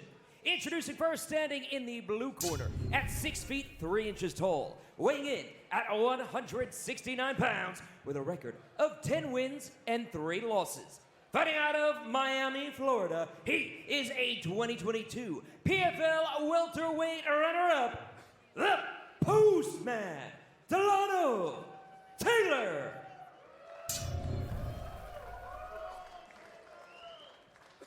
And his opponent, standing in the red corner at 6 feet 1 inch tall, weighing in at 170.5 pounds, with a perfect record of 12 wins and no losses. Fighting out of Astrakhan, Russia, he is a 2022 PFL semifinalist, Prince 𝗟𝗘𝗥𝗢𝗣𝗘'𝗦.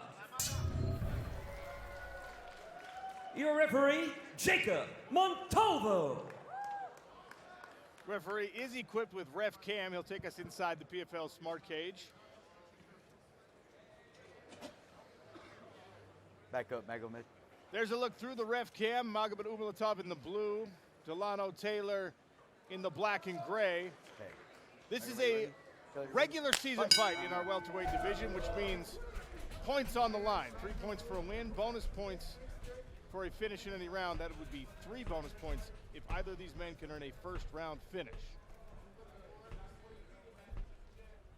Delano Taylor ran right to the center of the cage to dominate that space.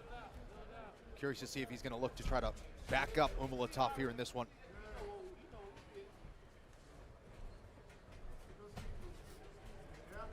We've seen 𝗟𝗟𝗥𝗢𝗣𝗘'𝗦 in the past, Randy, come blitzing out and immediately get to work with the hands. I think this hesitation is an illustration of the respect he has for Delano Taylor. You sure didn't give him any respect in the interviews we had with him, but that's a little inside kick by Delano Taylor. Magomed recovers, gets to the clinch. Exchange of knees there in the clinch. Good short right hand from Delano Taylor on the exit. Yeah, Taylor looking sharp early here.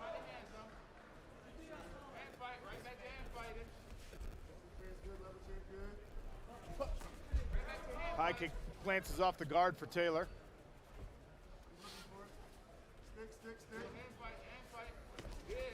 Delano Taylor not giving the Russian much respect in those interviews as well. Yeah, it was interesting to hear what both men had to say about their opponent. Oh, big boy. right hand. 𝗟𝗟𝗥𝗢𝗣𝗘'𝗦 He's in trouble. it up, and Delano Taylor down and out.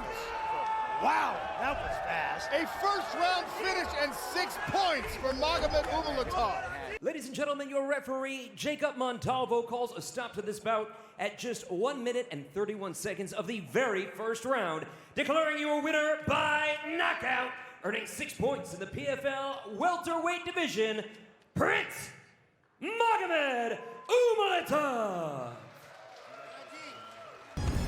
Tail of the tape. Murad Ramazanov, 28 years of age. Shamil Musaev is 30. Ramazanov 1 inch taller. Musaev 1 pound heavier. Longer arms for Ramazanov. Longer legs for Musaev.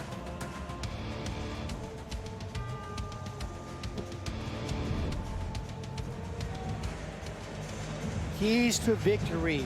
Murad needs to close the distance. Keep busy when he's in the clinch and also chain wrestle. Shamil, he needs to defend those takedowns. Keep busy when he's striking while he's standing.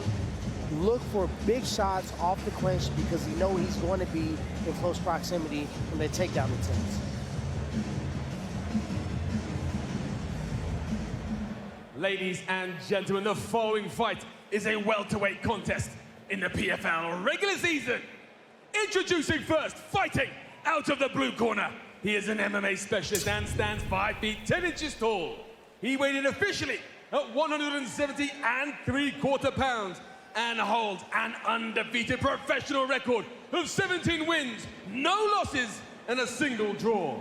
Fighting out of Nizhny, Russia, the silent assassin, Shamil Musaev. And his opponent fighting out of the red corner. He is a wrestling specialist and stands 5 feet 11 inches tall.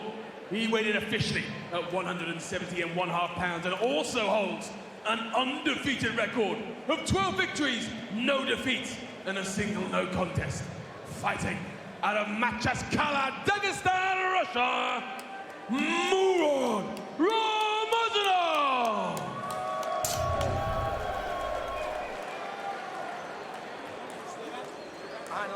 Behind the line, please. Thank you. Your referee in charge, Kevin McDonald. Kevin McDonald will oversee the action. Ramazanov is in the black, Musaev is in the green. Let's go. Two undefeated fighters squaring off with a touch of the gloves. Low kick first from Ramazanov. Randy, for me, the big question is whose wrestling is better here, because both of these guys obviously have leaned on that in the past in their careers. It's a great way to impose your will, especially when you just need a victory, don't need a finish to get in. There's a nice low shot by Ramazanov.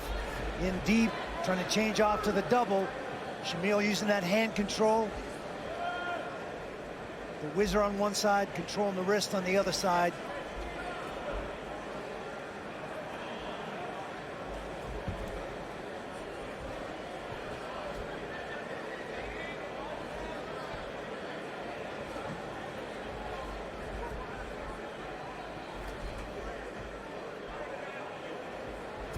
Right now we see Ramazanov trying to press her to the cage against Shamil, trying to keep him there close so he can either resort to the underhook to try to get a foot sweep or go back to the single leg takedown.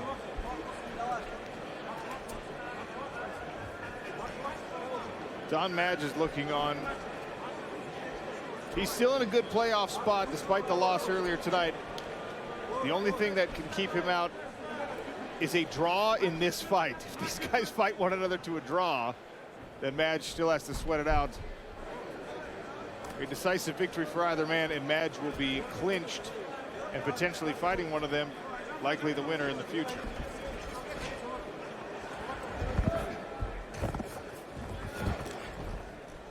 Ramazanov chasing this takedown. So far, Musaev able to negate the attacks. Nice spiral as he spun off the cage. When you have two guys that are very high-level wrestlers, you see them hesitant to try techniques that they would normally try against non-wrestlers for the fear that it won't work due to the high level of defense. At the end of the day, it might boil down to who's got the better striking in the other parts of their MMA game. Sometimes the wrestler neutralizes. We saw Shamil Musaev neutralize the wrestling of a 4-time Division I All-American in Logan Storley, so I wouldn't be surprised to see him do the same thing to Ramazanov. But right now, Ramazanov is being more aggressive with the striking as well as they attack one another's calves. That was a solid shin contact on that last one. And they both check kicks with shins and close to getting that kneecap. Ramazanov trying to walk Musaev back into the cage where he can set up a takedown. Snatch single again.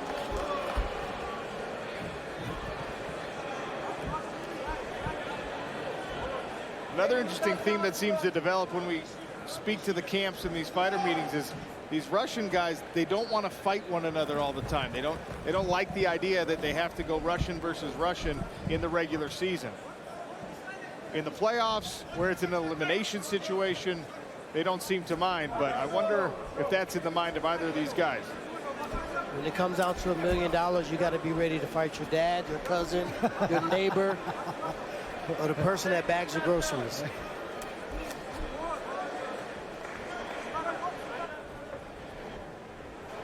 Nice little combination by Musaev on the break. And we said that he needs to be ready to punch off the clinch because you know Rob is going to go for that takedown and pressure it. Musaev seems a little tentative to let his hands go because every time he tries to, Ramazanov's in on a double, and he's got to defend that. Good work with the footwork here, and a slapping right hand on the exit. I'm going to start charging these guys for these keys.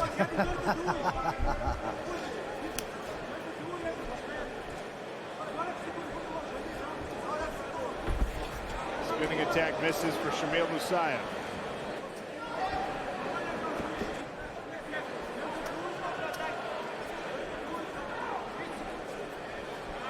.30 seconds left in the first, and you see both guys staring eye to eye at each other.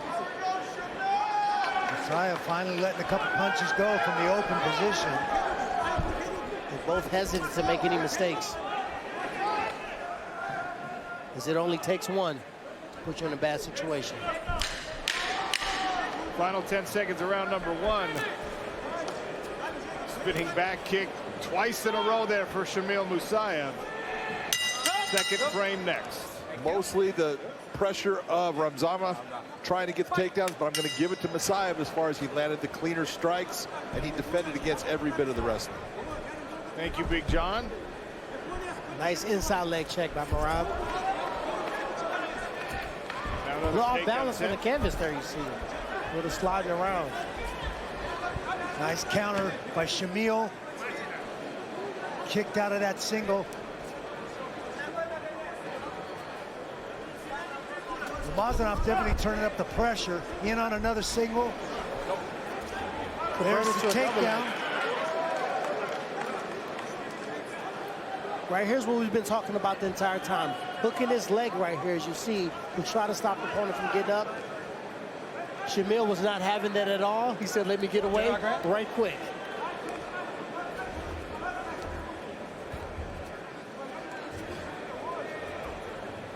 Live odds slightly in the favor of Shamil Musaev right now. Ian Parker, remind me, as our betting expert, how you play this fight.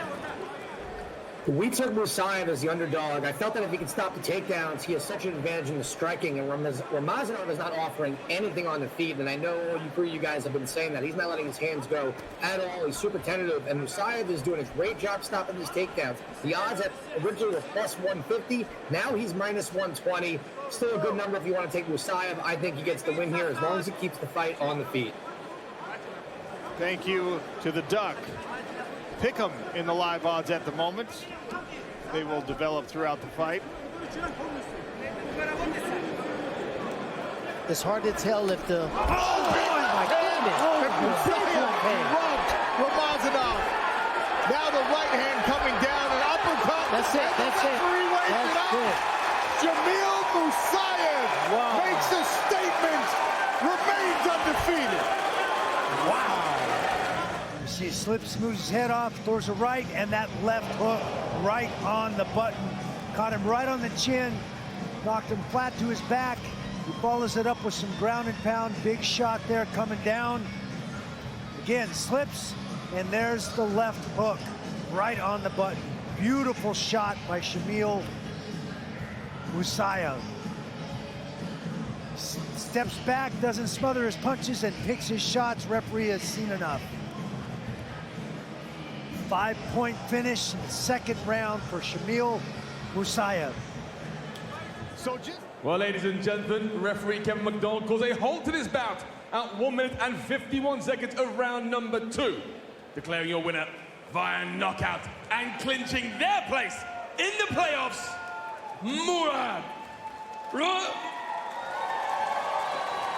Shamil Musaev. Tail of the tape brought to you by the United States Air Force Reserve. Ante Delia 33, Moldavsky is 32. Delia, the taller fighter here, 6'5" to 6'1". Delia is also heavier. The reach advantage on the arms favoring the Croatian. Moldavsky has the longer legs. Keys for victory for these two. Moldavsky needs to utilize his wrestling, needs to avoid being backed up and trapped against the fence. Delia works great from there. Delia needs to find a way to come out strong and finish early if he can make that happen and avoid being taken down.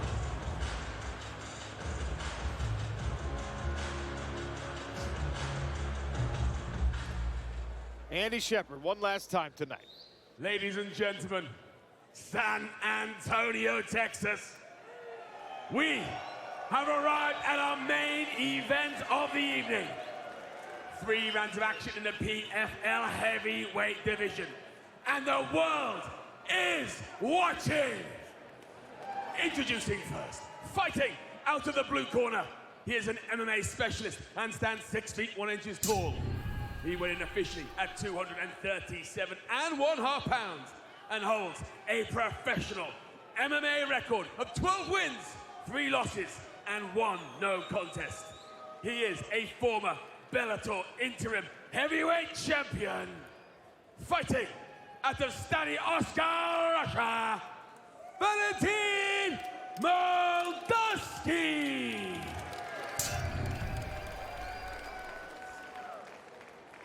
And his opponent, fighting out of the red corner. He is a judo specialist and stands 6 feet 5 inches tall. He weighed officially at 244 pounds, and across his 29-fight career has earned a record of 24 victories and 5 defeats. Fighting out of Zagreb, Croatia, he is the 2022 PFL Heavyweight Champion, Walking Trouble, 𝗘𝗨𝗥𝗢𝗣𝗘.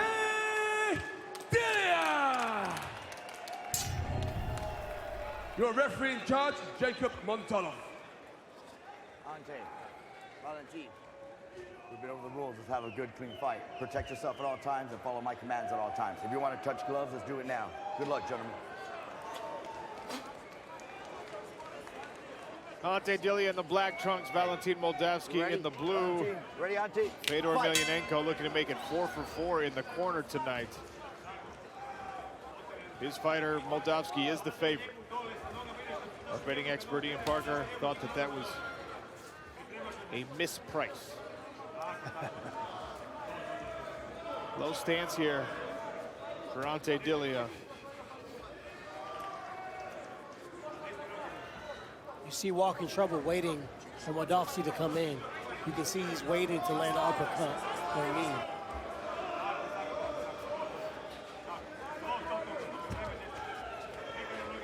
Now Dillian trying to advance behind that jab.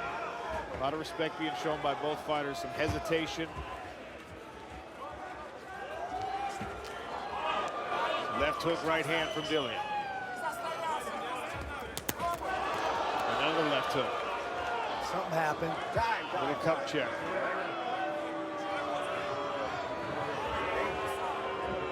All right, guys, fight. Combination finished with the hook there from Moldavsky, and that backed up 𝗘𝗨𝗥𝗢𝗣𝗘. I think Moldavsky had the range he needed. He backed away. I think he needs to keep that pressure right where he's at.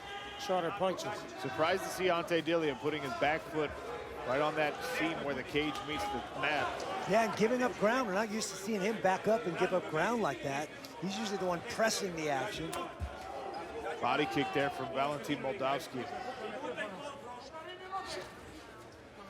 Something's going on with 𝗘𝗨𝗥𝗢𝗣𝗘. He just looked to his corner. He's like made eye contact. Very strange. He's got that elbow tucked very tight. Maybe that body shot hurt him. Moldavsky's throwing some very slick combinations. Mixing it up, going high, going low, coming back up top, and then creating space afterwards. Another body shot from Moldavsky. He finished with the high, the hook, and a little blood trickling from the hairline. If it ain't broke, don't fix it. Jab high, cross to the body, hook to the head.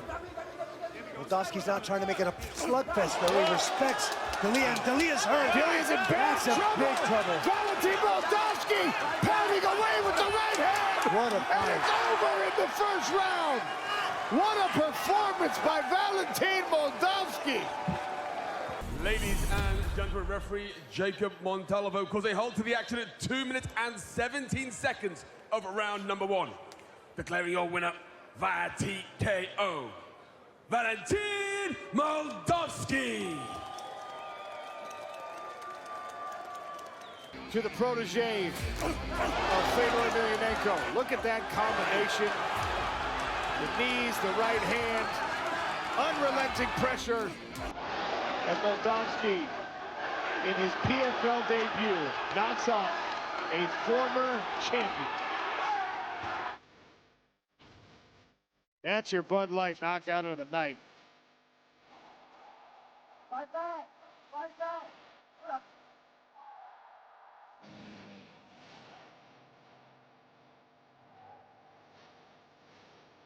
Great night for Team Fedor. 4 for 4 in the corner. The Denis Goltsov one, I think, was a bonus. Yeah. Here's our tale of the day, brought to you by Bud Light. Yorgan De Castro, the older fighter here at 36 years of age. Denis Goltsov still just 33, despite his extensive experience. Goltsov is 6'5". Yorgan De Castro weighed in at the heavyweight limits. Goltsov with an 8-inch advantage in reach on the arms. Both men measured 43 inches on the legs. Andy Shepard to you. The following is a PFL regular season contest in the heavyweight division. Introducing first, fighting out of the blue corner. He is a striking specialist and stands 6 feet 1 inches tall. He went in officially at 264 3/4 pounds and holds a record of 9 wins and 4 defeats. Fighting out of Mindelo, Cape Verde, the Mad Titan, Yorgan De Castro.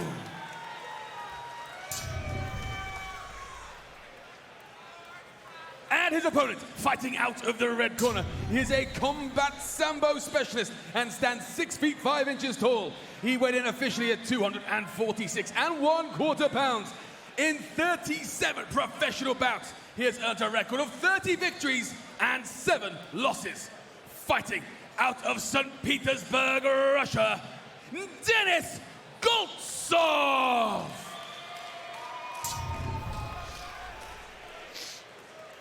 Your referee in charge, Blake Rice.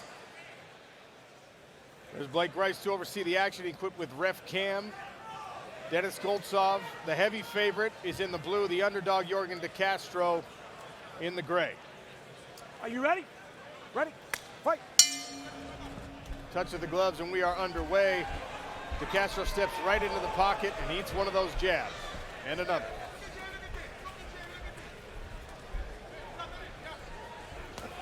That jab from Goltsov like a piston. Oh, hey, set up the right hand. One right hand and a clinch of the #1 seed. Denis Goltsov with a quick 6.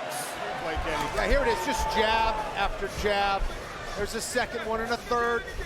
Not landing there, but just keeping Yorgan De Castro on the outside. You get the respect for the jab. And there's the right hand. Just off at an angle, exposed the center line, and Goltsov would not forgive. Here it is. He overextended himself. He threw himself off balance. And that is just a gorgeous, gorgeous cross. Put Yorgan De Castro down and out. And De Castro is a guy who has an excellent chin. He likes exchanging. He knew this was going to be the case. He'd have to eat a couple jabs to get in. Just Goltsov never let him in the proper range, and when he was able to capitalize, boy, did he ever.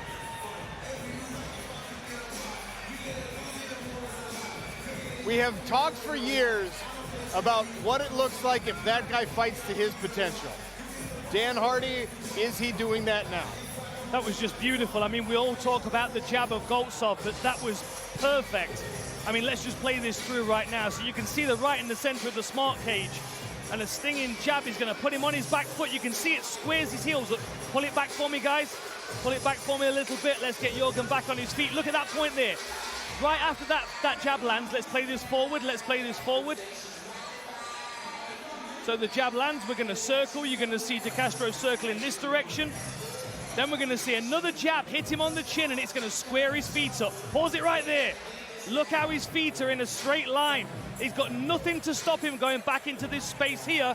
And you're going to see Goltsov fire this evil right hand down the pipe. Lethal, catches him right on his heels and sits him right on his butt. Beautiful finish for Goltsov. A supreme finisher. And with Ngannou cage side, you know he's going to be clapping his hands at that kind of finish. Referee Blake Grice called a halt to the action at 18 seconds of round number 1, declaring your winner via knockout and clinching the number 1 seed in the 2023 PFL playoffs, Denis Goltsov!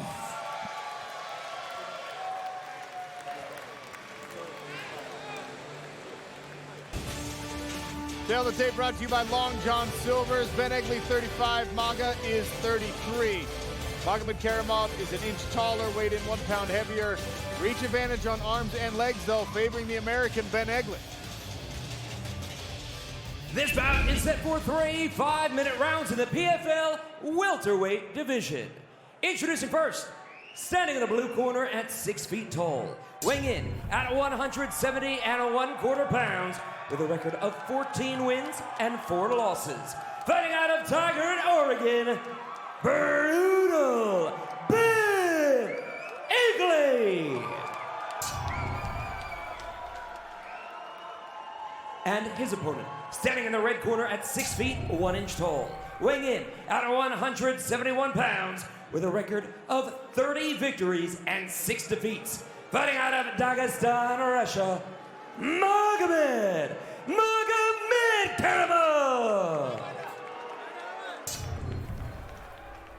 Your referee, Chris Ționi.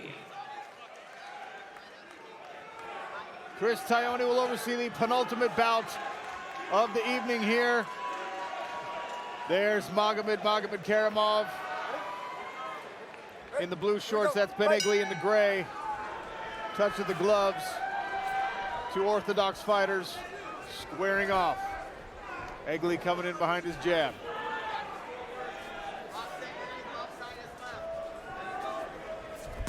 Oh! Switching stance for Egley, and Maga immediately cracking away. He is so fast. Egley's not really seeing that right hand over the top either. Maga's starting to tee off already. There's a push kick. He's got such long levers, and his footwork is spectacular. Stays right in the right range. Yeah, he closes that distance very quickly as well. There's another right hand. Right hand landed again for Maga. Ben Egley's had a little bit of success with the leg kicks, but that's about it so far. Another right hand. That hurt him. Egley's hurt. Yeah, I'd like to see Egley try to level change and work a takedown here. Oh, head kick! That'll do it! Oh, man. Maga Millions is back! And at the top of the welterweight standings with a quick finish. What a start there. Randy, here's the replay. Yeah, Maga comes right out, throws that big overhand right, follows it with the left and the right. His footwork, his measuring of distance, just picking apart his opponent. There's the big overhand right again. That one wobbles him, goes for the uppercut, catches an elbow, and then a 1-2. He just stays right in range, and there's the head kick, and that was all she wrote. Set up perfectly and beautifully. Again, the overhand right, the uppercut. Comes the head kick. Perfectly right on the jaw. Here's another look at it. Right hand, right leg. That foot knuckle right behind the ear for Ben Egley. Ouch.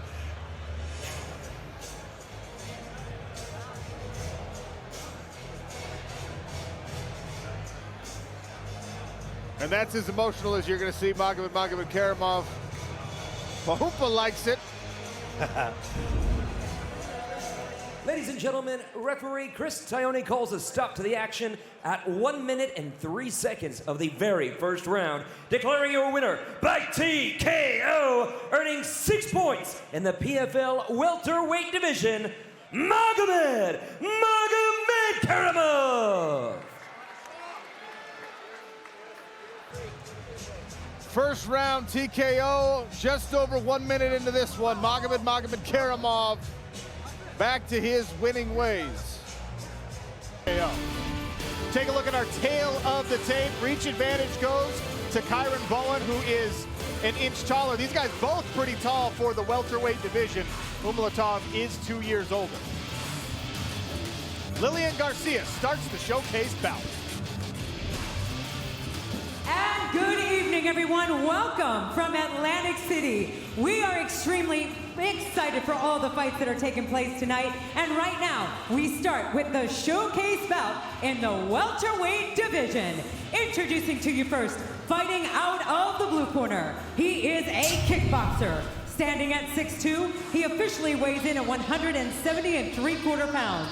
In 14 professional bouts, he has a record of 9 wins and 5 losses, with all 9 victories by way of stoppage. Fighting out of Springfield, Illinois, here is 𝗘𝗨𝗥𝗢𝗣𝗘 Mamba Bowen! His opponent, fighting out of the red corner, he is a wrestler. Standing at 6'1", he officially weighs in at 170 1/4 pounds. He is undefeated with a record of 9-0, with all 9 victories by way of stoppage. Fighting out of Astrakhan, Russia, here is Magomed Prince Umalatov. Your referee in charge, Gasper Oliver. Gasper Oliver oversees the action in this welterweight showcase bout. 𝗘𝗨𝗥𝗢𝗣𝗘 Bowen in the black and gray trunks. Magomed Umalatov in the red and blue. And Ahmed Aliyev, also a representative of Astrakhan, Russia, where Umalatov hails from, and a PFL lightweight coming off a win. He's in the corner of his buddy and training partner.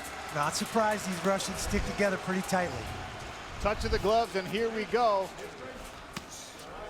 Low leg kick from Umalatov. Bowen tries a push. Tests one up high.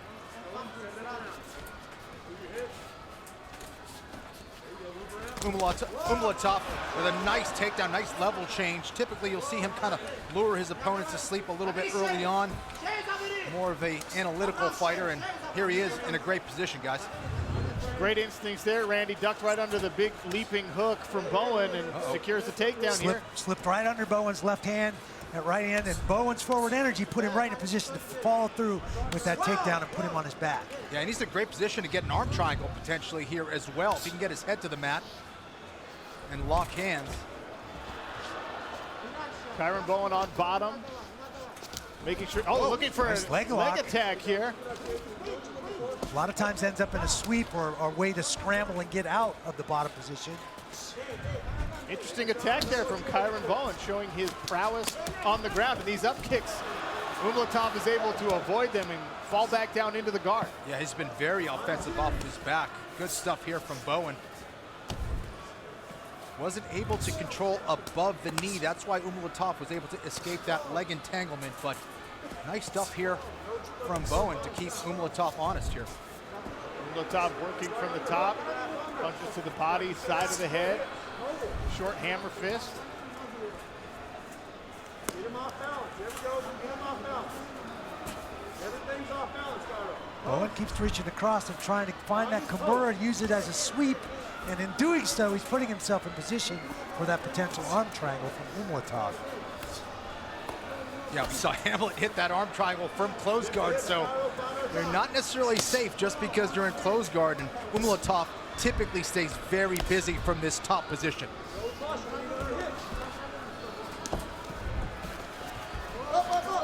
Umalatov passes. Bowen is able to once again recover at least a half guard here. Nice work by Umalatov using the instep to pass, and now he's got the back of 𝗘𝗨𝗥𝗢𝗣𝗘 Bowen, who turtles up. Bowen go for another leg lock there. Use that nice sweep attempt by Bowen. And he's able to get up because of it. Maybe. Not quite. Very close. Nice recovery there by Magomed Umalatov. But as you mentioned, Randy, clever escape and sweep attempts here from 𝗘𝗨𝗥𝗢𝗣𝗘 Bowen. 9 times out of 10, that leg lock attempt will create that scramble that'll allow you to get out from the bottom position. Yeah, Bowen really showing a nice loose, fluid game off of his back. He's very relaxed. Looked like he was giving up his back, then rolled into a leg attack on Umalatov. Bowen's a guy that considers himself a kickboxer, but he's got 4 submissions to his record. So definitely demonstrating he knows exactly what he's doing on the ground. Yeah, very adept work here from the back. Even if he's not able to create the offense that he wants, he's defended himself pretty well. These punches are landing from the top for 𝗟𝗨𝗘, but there's nothing terribly costly for Kyron Bowen as the hammer fists continue from Magomed 𝗟𝗨𝗘.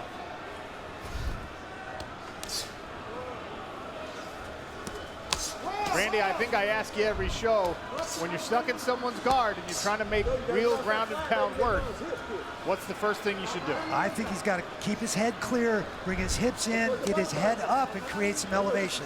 Now he forces Bowen to use that knee and shield. He can find a way to stack him up and land some better, bigger shots.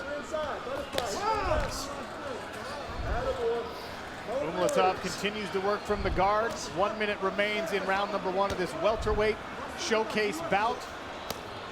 For those familiar with the PFL format, regular season, playoffs, and a championship, these gentlemen are hoping to earn their way into a future season. Magomed 𝗟𝗨𝗘 so far looking good, but Kyron Bowen accounting well for himself, even though he's been on his back. Well, he's starting to eat a lot of shots here, Sean. He was doing a good job of blading his body and attacking that Kimura or guillotine like Randy was saying. He stopped doing that, and now he's eating a lot of shots. He's going head-to-head with 𝗟𝗨𝗘, which is not recommended here, and he's eating more. Nice left hands from the top for Magomed 𝗟𝗨𝗘, and Bowen says, I gotta get out of here. Oh, big, heavy hammer fist from the top. Magomed 𝗟𝗨𝗘 turning it up at the end of round number 1. With Bowen still defending himself intelligently. 10-second clapper. 𝗟𝗘𝗥𝗢𝗣𝗘 taking a close look. 5 seconds remain, and we will see round number 2. And spent a lot of energy protecting himself from that bottom position. He looked a little wobbly on the break. Oh, big shot. Magomed 𝗟𝗨𝗘 punctuates the performance with an early knockout in the second round. Oh, there he is. He actually got his head off the center line and landed a right hand just as Bowen came forward. And those are kind of the worst shots. When you're moving forward and you're getting hit with a shot like that, those are the devastating ones. That's why he was dropped. And 𝗟𝗨𝗘 almost followed up with some serious ground and pound. The referee had seen enough. And again, guys, because of what you said, he had eaten a lot of shots at the end of round 1. There's Ahmed Aliyev, his friend and training partner in the corner. Big thanks to Rich Energy for that replay. Ladies and gentlemen, the stoppage comes officially at 7 seconds of round number 2. Your winner by TKO, Magomed 𝗟𝗨𝗘. The tape for this one is brought to you by Dude Wipes. Denis Goltsov, 34 years of age. Thiago Santos is now 40. Goltsov 6'5" to 6'2" for Santos. Both men, though, with a 78-inch reach on the arms. Slight advantage on the legs belonging to the Russian.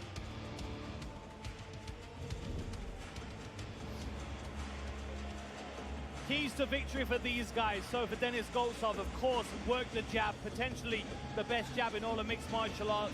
Lateral footwork, and of course threaten takedowns. If you can get this fight to the floor, his wrestling takes over. For Santos, speed and aggression. Use those low kicks to slow his opponent down and make sure you stay mobile. A sitting duck is a dead duck.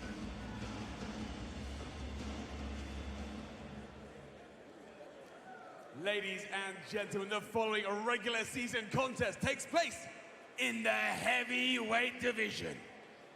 Introducing first, fighting out of the blue corner. He is a striking specialist and stands 6 feet 2 inches tall. He weighed in officially at 241 pounds and in 35 professional MMA bouts has built a record of 22 wins, 12 losses, and 1 no contest. 15 victories coming by way of knockout. Fighting out of Rio de Janeiro, Brazil, 𝗟𝗨𝗥𝗢𝗣𝗘 Santos. And his opponent fighting out of the red corner. He is a combat sambo specialist and stands 6 feet 5 inches tall. He weighed in officially at 243 pounds and across his 41 fight career has amassed a record of 33 victories and 8 defeats. 27 wins coming by way of stoppage. Fighting out of St. Petersburg, Russia, Denis Goltsov.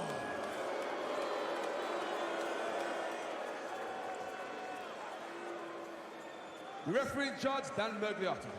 See Goltsov step in that cage quite a few times in the seasons we've seen him. He looks leaner to me too than we usually see him. Him and Moldavsky both look like they've had great camps. All right, sir, you ready? You ready? Let's go, gentlemen, fight. Goltsov in the gray trunks, 𝗟𝗨𝗥𝗢𝗣 Santos in the blue. And there's the jab that so much of Goltsov's offense comes behind. Nice calf kick there for Santos. I do really feel like the benefit in him being aggressive is going to lean into that speed advantage that he has at this weight class. Big body kick and another from Santos.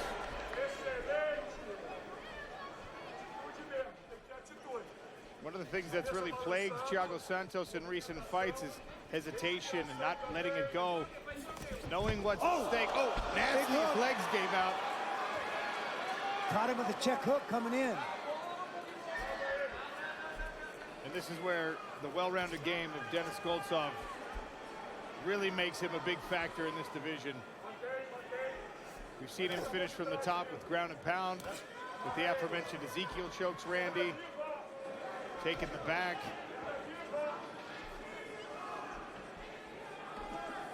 Santos trying to get a foot on the hip for a moment there, but Goltsov staying overbearing, driving forward, forcing his opponent to hold his weight off. Is Santos going to scramble here, or does he give his back? Nice Side pass. control. And here working for that arm triangle, the shoulder choke. Goltsov now right into the mount. He's got bind in. He's got both anchors in from the low mount. Is he working for that Ezekiel? What's he working here? Oh, I see what Santos get his hands in the fight. Watch your back of the head.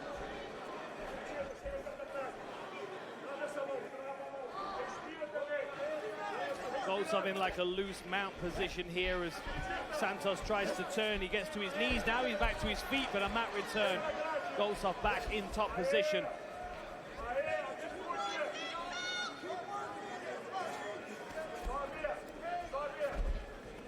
Goltsov doing a nice job of floating over him, keeping that hip pressure on him, using his toes, driving those hips into his mat. Santos went down closer. His belly there temporarily, was able to build that base back. And now the pressure and the heavy punches from Goltsov. Miragliotta looking closely, and that's that. Halfway through round one, Denis Goltsov punches his ticket to the playoffs. Wherever the fight goes, he just finds himself in an advantageous position. Miragliotta looking through ref cam here. It's seen enough. Well, ladies and gentlemen, referee 𝗘𝗨𝗥𝗢𝗣𝗘 calls a halt to the action at 2 minutes and 22 seconds of round number one. Declaring a winner via TKO and clinching their place in the playoffs, Denis Goltsov!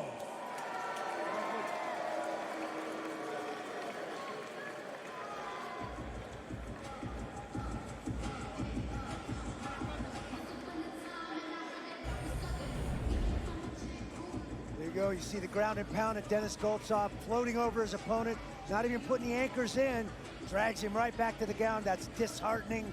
Get to your feet and get drug all the way back down. Again, Goltsov tying up the ankles, gets that back position, and just starts pounding away. No clear defense for Santos, and Miragliotta has seen enough. You see him picking his shots. He's sure not to hit the back of the head. Pushes him back over, keeping that pressure on him with those hips and legs, and landing those big shots from the back position.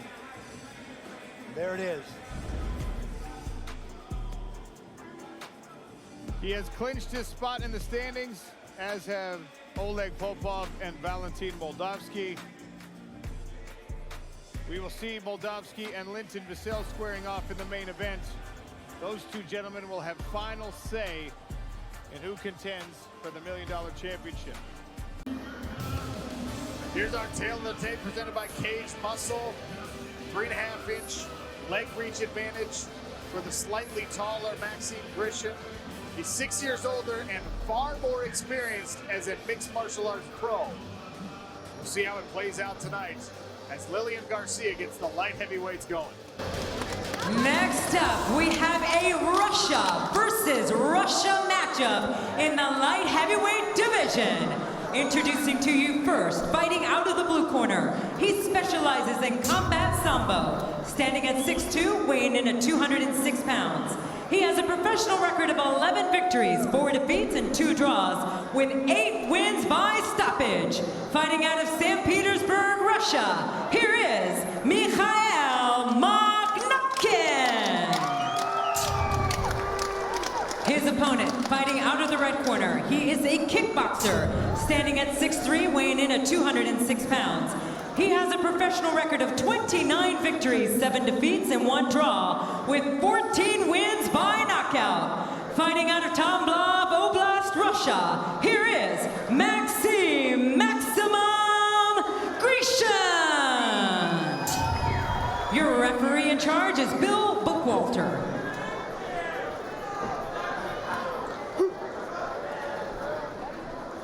Bill Bookwalter, the third man inside the cage in this Russia versus Russia matchup. Maxime Grishin in the gold trunks, Mikhail Mokhnatkina in the silver. He said, "Давай, let's go." Orthodox for Grishin, southpaw for Mokhnatkina, who explores a kick and a left hand. Inside leg kick from Grishin.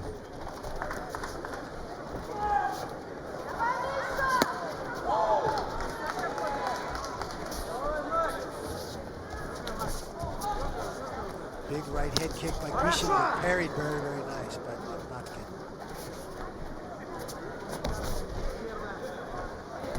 Eve, when you're in the open stance like this with 2 big, tall guys, what do you expect in the striking exchanges? I expect both these guys. Oh, big right hand! Grishin sneaks a right hand through and Mokhnatkina goes down. That's what I expect, Sean. Big right hand. Wow, caught him right on the chin. Walk me through this one.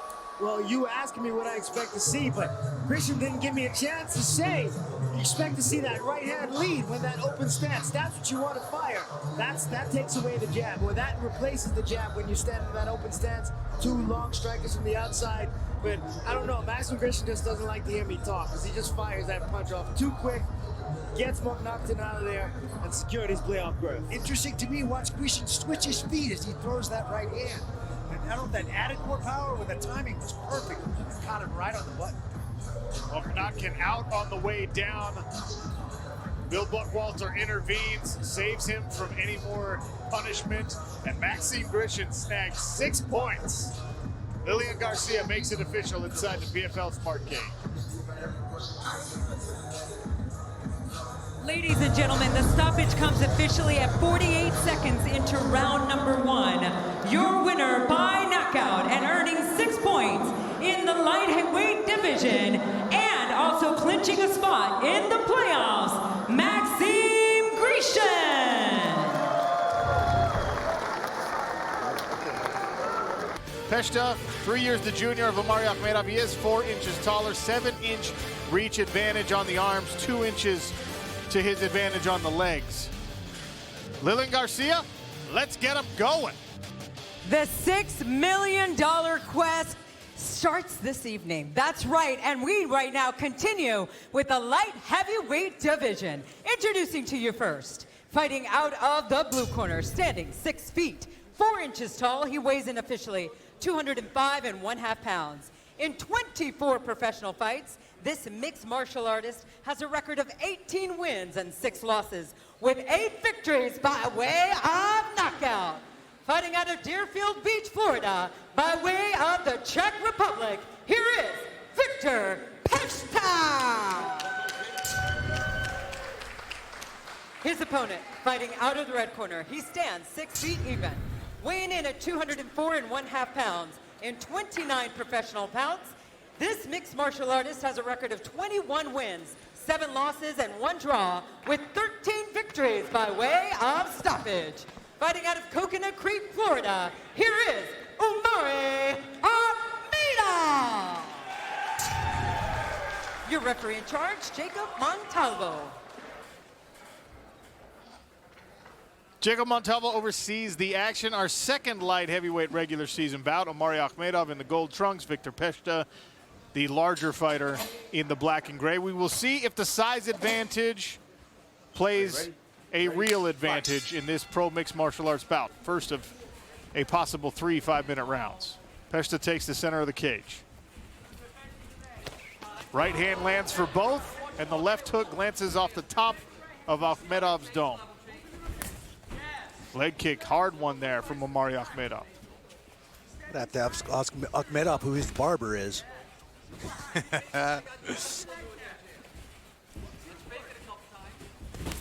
Another leg kick going down to the calf from 𝗟𝗦𝗥𝗢𝗣𝗑. Horsepower on those kicks. Both times compromise the balance of Pešta. Yeah, that's one way to chop down a tall tree, and you can see the speed advantage immediately here for Akhmedov.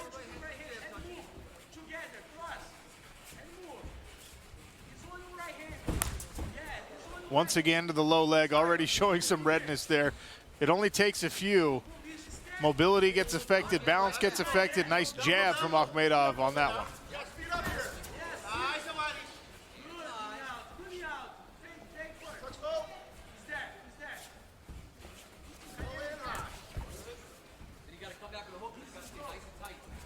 The speed difference is drastic. Yeah.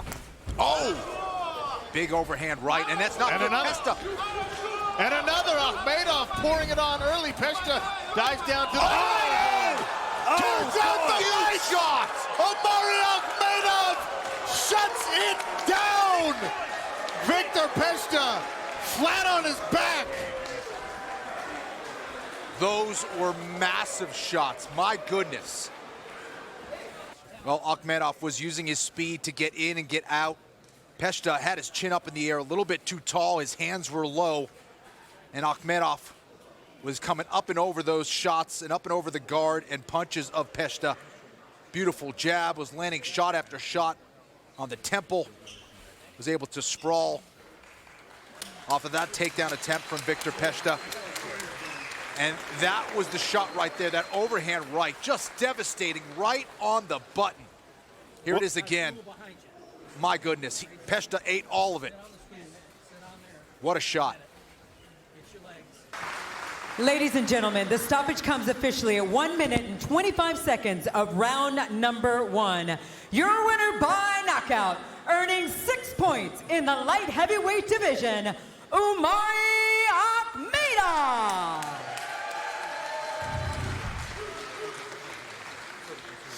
Presented by the United States Air Force Reserve, Tyrell Fortune, 34 years of age, 𝗟𝗘𝗥𝗢𝗣𝗘, 28. Fortune is 1 inch taller, weighed in 6 pounds heavier. He's got longer arms and longer legs than the Russian.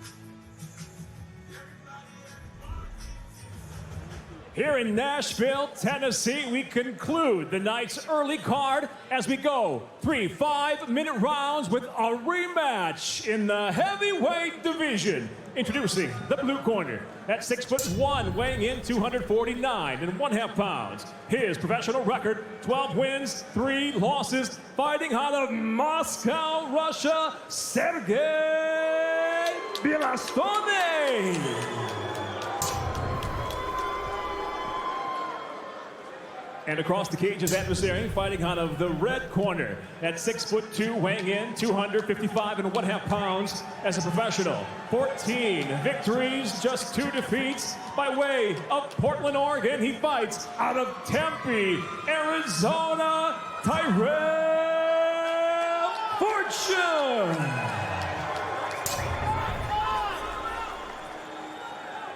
And your referee in charge, Jason Herzog. Jason Herzog to oversee the heavyweight action. Tyrell Fortune in the black. Sergey Bilisteny in the blue. Both of these guys 1-0 in this heavyweight season. Did not earn enough points. Heavy leg kick for Bilisteny there. Bilisteny fought in our first event of the 2024 season against the aforementioned Blagoy Ivanov. And they smashed each other up so much that neither could get medically cleared to continue the season. That was a slugfest.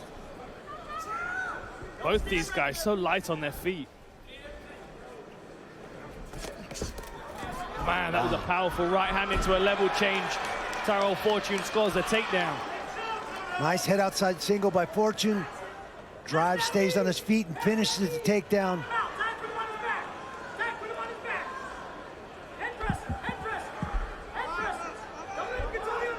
You see Bilashteni's got that butterfly hook. He's going to try and elevate his opponent. He does a little bit there, tries to attack an ankle perhaps. Looking for a leg lock possibly. Fortune made him reconsider with a stiff right hand from the top. Fortune doing the right thing, keeping weight on that foot so he can't elevate it and off balance him there. He needs to keep stripping that leg from in front of him. You can see that there's a leg across the arm. Bilashteni's got it, it's twisting hard. Fortune, he may have it. Not tapping, but he's showing a grimace on the face. He's got to clear the knee line. He's got to clear the knee line here. Sergey Bilashteni attacking. You see the pain on Fortune's face. Fortune refusing to tap. He's got to roll. But grimacing, crying out in pain here. He can clear the knee, there's space here. He can clear that knee and step over his opponent. Bilashteni hearing the screams, looking for the referee. And you can verbally tap in an MMA fight. It's going to be a verbal submission. You call the verbal tap. Jason Herzog warned Tyrell Fortune not to cry out in pain. It would be a verbal submission, and he did so again. Bilashteni with a submission in the first round.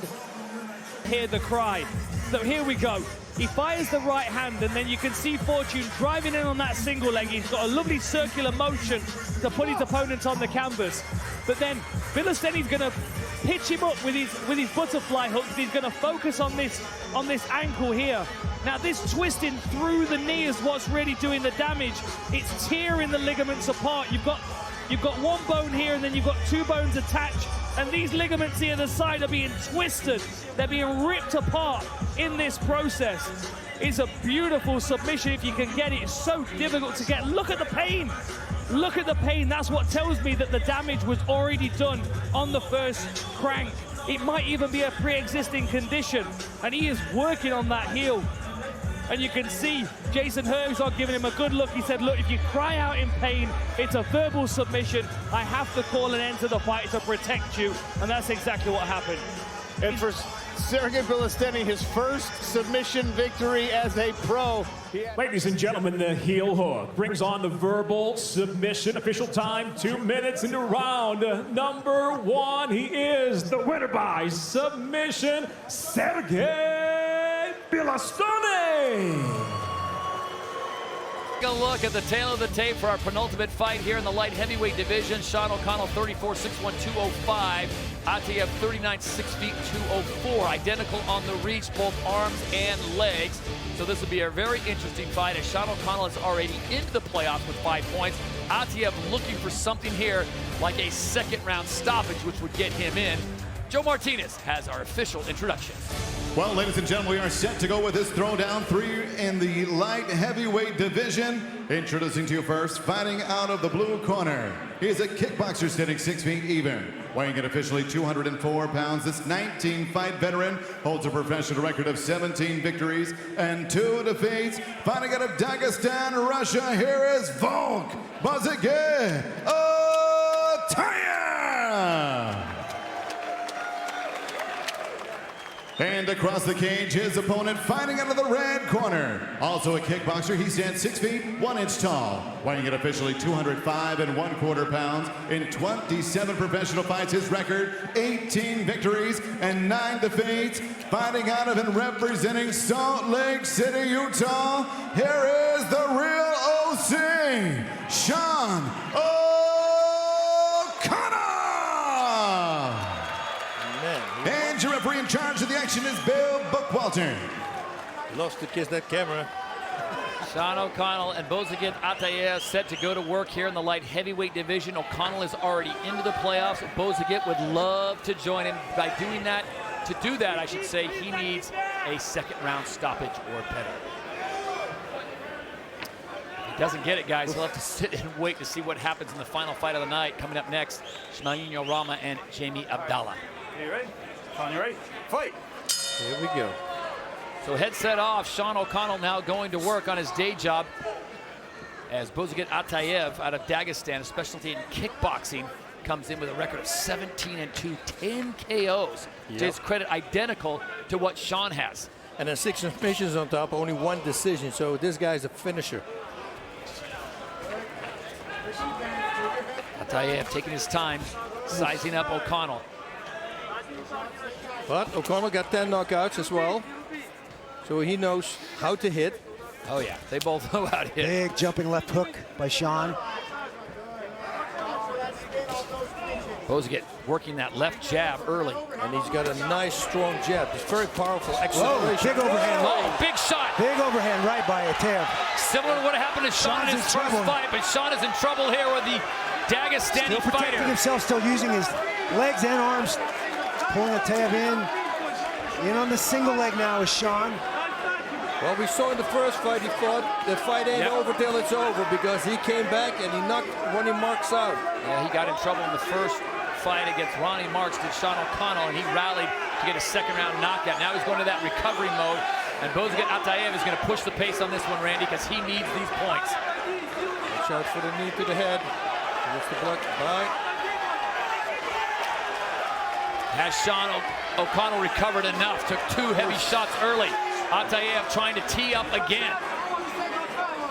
Wow, very powerful. Big uppercut that missed there.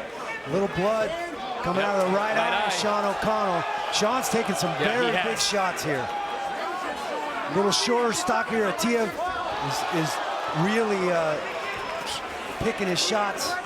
Yeah, he's taking his time now. Sean should close the distance. He should wrestle a little bit, at least clinch, to make sure that you clear your head a bit.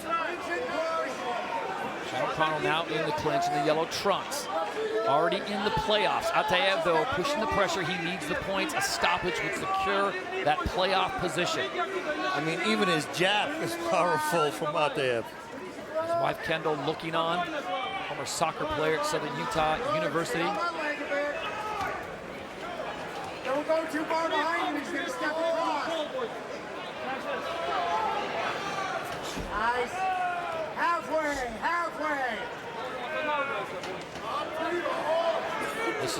This is obviously something that's going to work in Sean's favor right here, guys. Yeah. Slowing down the pace. Lock your hands. Good pressure. Carrying the horn. Body lock and trip attempt by Sean. But really, Sean just staying in this range, not taking any more shots. Letting the cobwebs clear a little bit. Now 𝗘𝗨𝗥𝗢𝗏 off the fence and trying to find the pocket again. You heard Jeremy Horns telling Sean, time is your friend, and the referee's going to stop it. He's going to take a look at this cut over the right brow of Sean O'Connell. This is just a precautionary situation. There's a cut over each brow.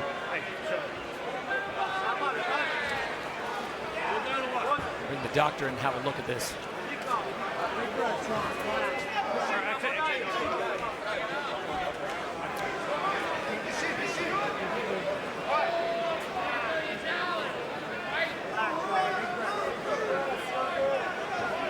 A lot of times, boss, it's not that cut necessarily that's going to end the fight, but the blood going into the eye. Blood affects the vision. I don't want to say you guys have had this, but you guys have both been there before, right? Yeah. I've had my share of those. So Sean O'Connell, the warrior that is, he'll pressure on and try to rally here. So an opportunity for him as 𝗘𝗨𝗥𝗢𝗏, guys, you know he's going to go right to work on that same spot. He needs to come forward. Sean needs to push the fight now because he needs to take the power away from his striking, which is harder to do for a good striker when he's pushed backwards. Spinning back kick again. Liver kick. Yeah, that one made it. Sean's in trouble. Shot hurt. That's it. That is it. It is all over. Man. It's gear coming out of the cage. The overhand right down the middle. Sean not exactly known for a lot of head movement, and 𝗘𝗨𝗥𝗢𝗏 used that jab to find it early and then really kind of honed in on it. Here's the left, the 2-3-2 combination. Caught Sean's foot. Use that left hand, put Sean on his back. Sean in big trouble. Again, looked like he was setting up that spinning kick. He decided not to throw it. He was too close. He smothered it a little bit. Here it is. There's the kick right to the liver. Watch that. It's the delay. Tried to fight through it, and he took a big left right on the chin, and I think the referee did the smart thing right there. He stepped in. He'd seen enough. Tough to keep your hands up when your body's seized up. That is a tough technique to pull off right there, and he did it really well.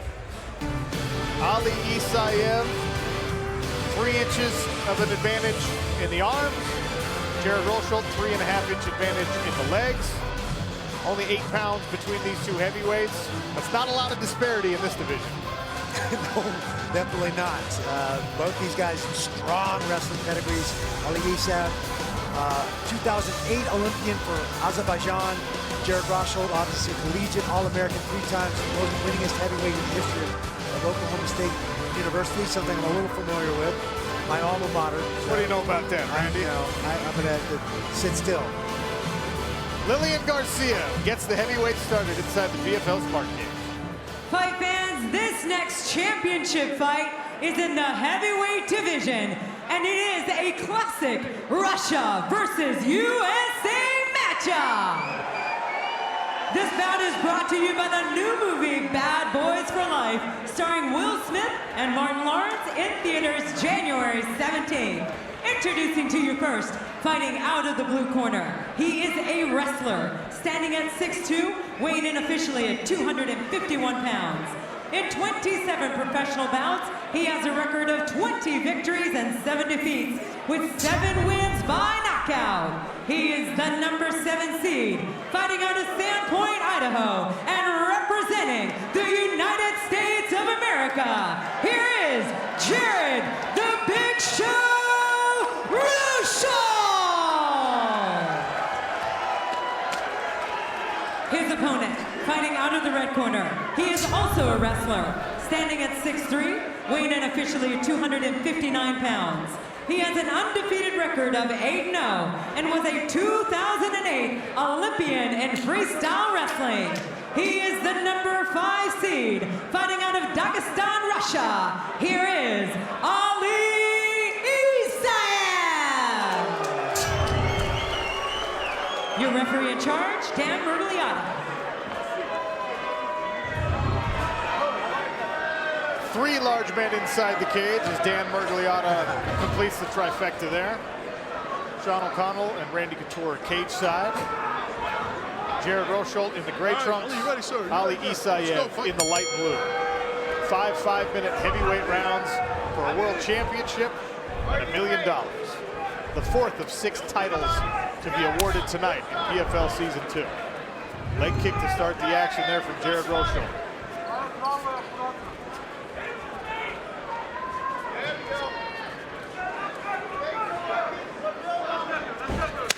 Another leg kick from Rochel. Spinning wheel kick there, just grazed 𝗟𝗪𝗚𝗨𝗘. Isaev feels like he might have hurt him. Nice long hook there from Rochel. Backs 𝗟𝗨𝗥𝗢𝗣𝗘'𝗦 up. For a big guy, Isaev moves really, really well. He's very athletic. Yeah, he's extremely athletic. Dives in after the right hand there on a takedown attempt. He's able to complete it. Moves immediately to side control, trying to separate 𝗟𝗪𝗚𝗨𝗘 from the fence where he could potentially work his way up.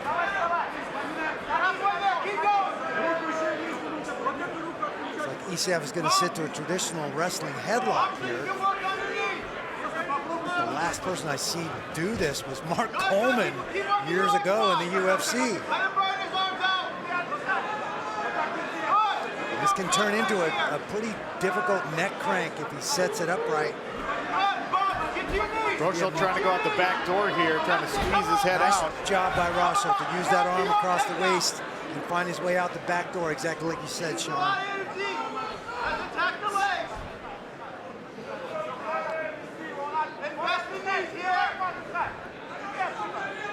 And we talked about the wrestling pedigree coming into this fight, Randy. You've got 𝗟𝗪𝗚𝗨𝗘, collegiate All-American 3 times over, former Olympian in freestyle.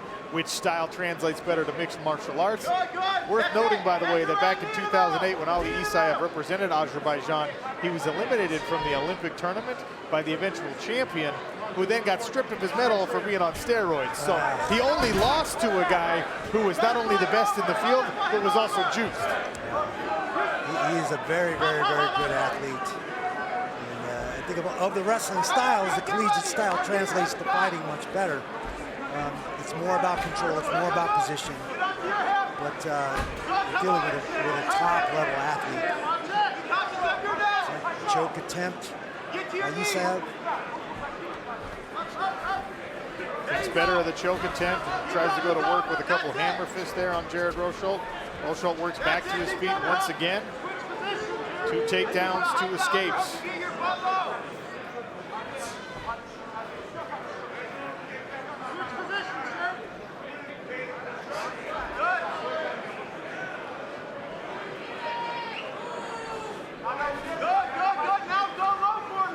Maybe a little contrast between 155-pounders and the heavyweights. Well, the thing that people don't understand sometimes when watching fights that start with this style, it's actually, and you know this better than anyone, Randy, it's exhausting. Pressing a big body up against the cage, every little muscle firing. And you were doing it at what, 220 pounds against the big guys? Yeah, those are 2 very big men.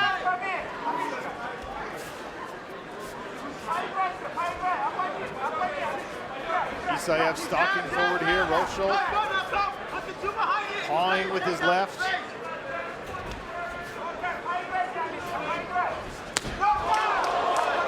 David Michaud out there underneath the escalator. That's the best warm-up spot at Madison Square Garden. That's where I was last year.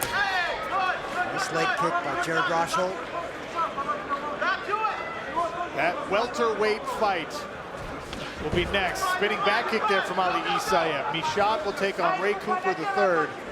Both of those guys coming off big performances in our playoffs. Both own some knockout victories this year as well.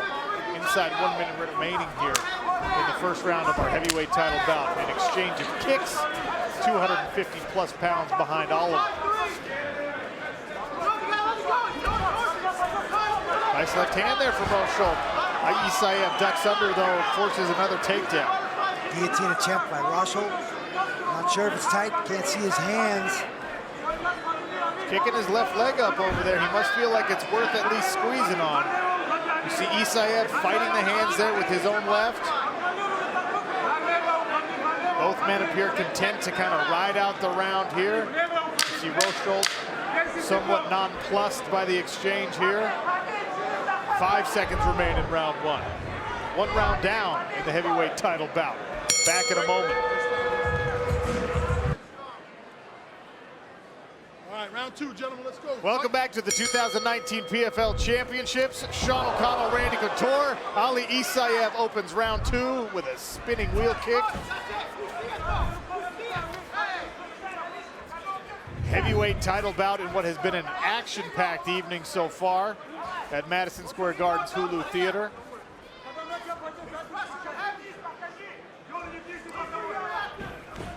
Some amazing fights tonight, and 3 more amazing fights coming. The pace in this heavyweight division. An illegal kick just misses there for Ali Isaev. He's lucky that missed, because he was a downed opponent on his knees. Shin went right over Rosholt's head. And yes, 2 more championship fights tonight. Amazing action so far. Isaev just sitting on that shoulder of Jared Rosholt.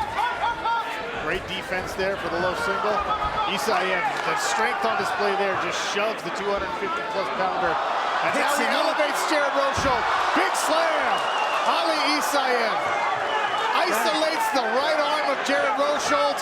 Crucifix ride here, Randy, and a tough spot for Jared Rosholt to be in. You need to put a beeper and a light on that when he picks guys up like that. That's unbelievable. Crossbody ride here by Ali Isaev.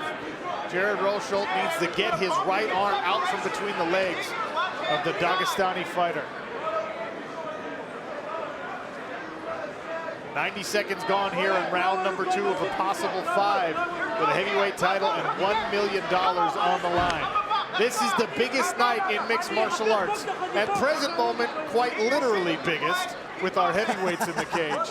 6 title fights, 6 belts, 6 $1 million prizes.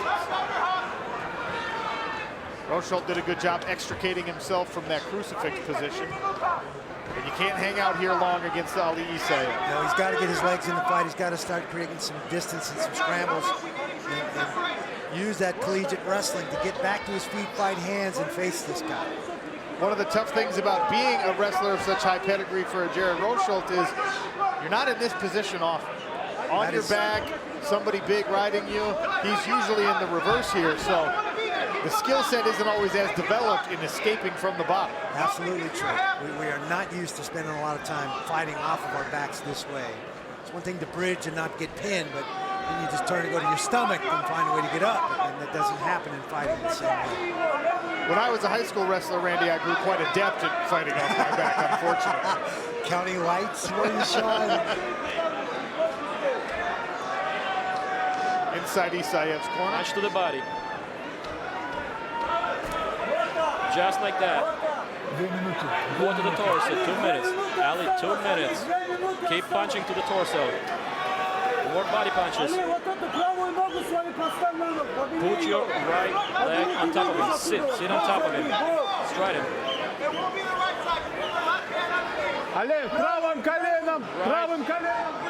Isaev's cousin, Rashid Magomedov, was a finalist last year.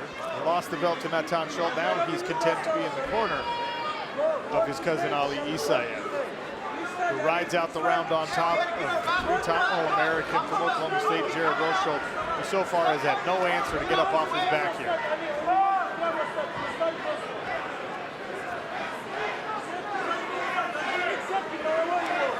This is a much tougher position with a 260-pound guy sitting on top of you. The USA chants, a classic USA versus Russia matchup. Right now, unfortunately, for the home crowd at least, all Russia. Inside of 1 minute remains here in round number 2. And Randy, this is one of the criticisms of Jared Rosholt in his career. He's an excellent fighter, but there's sometimes questions about how much urgency he puts in when there's situations where he can finish from the top or when he needs to get out from the bottom. People wonder if he's really going all the way as hard as he can. Now, I know, easier said than done to get out from under Ali Isaev, but that's what the criticisms have been. I just think heavyweight fights, especially heavyweights like this, is a much different pace. It's a different animal than every other weight class in this sport. Absolutely true. Ali Isaev in the blue trunks, riding out the round here after the high elevation dump.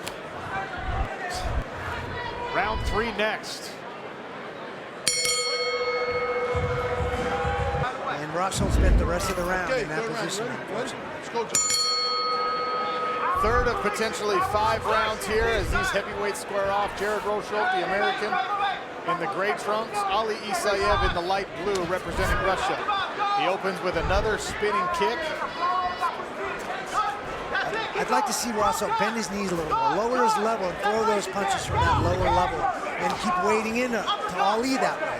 He can hit him. There's a couple nice shots, and that way Ali can't get under him and double leg him the way he's been doing. Bend those knees, angle those punches up at him. Angle up. Isaev ducks under again, charges through for another successful takedown attempt. And here he sits into that side control position again, crossbody, working on the midsection there of Jared Rosholt. Rosholt has got to get his feet into this game and create some space. He's locked his feet in a half guard position. He's got to use those big levers, those legs, to create space, push Isaev's hips off, and create a scramble, and then use his wrestling ability and that scrambling ability to find his way out, at least back to his feet, and maybe back on top of Isaev.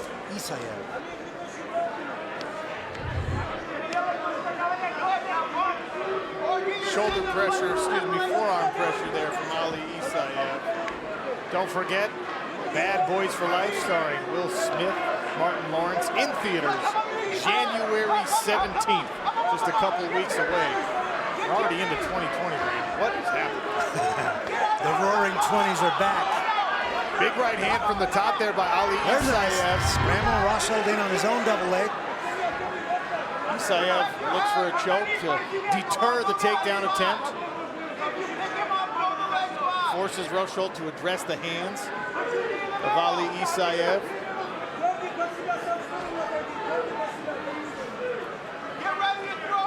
Back to the clinch against the cage they go. 3 minutes remain here in the third round. This is the fourth of 6 World Championship fights tonight. The biggest night in MMA. Don't forget, still to come on ESPN2. Kayla Harrison, Larissa Pacheco, the two-time Olympic judo gold medalist Kayla Harrison, still undefeated. Larissa Pacheco looking for redemption. I cannot wait to see that fight. That's going to be an amazing fight. And again, another historic fight here in the Professional Fighters League. The first time ever that women's 155-pound gold will be up for grabs. Oh, and by the way, a handsome little $1 million check to go along with it. Kayla Harrison wouldn't mind that, I'm quite sure. Roshold goes to work on the leg of Ali Isaev with some hammer fists. Inside of 2 minutes here in round number 3, Khizriev steps in to encourage a little more action. Significant slowing of the pace here, as is sometimes customary of the heavyweights. Roshold could be effective in this clinch position.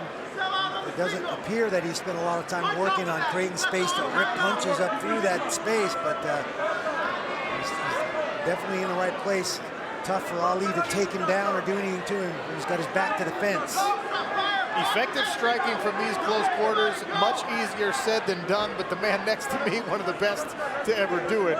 So if you can get a Randy Couture tip or two, you might find some success here.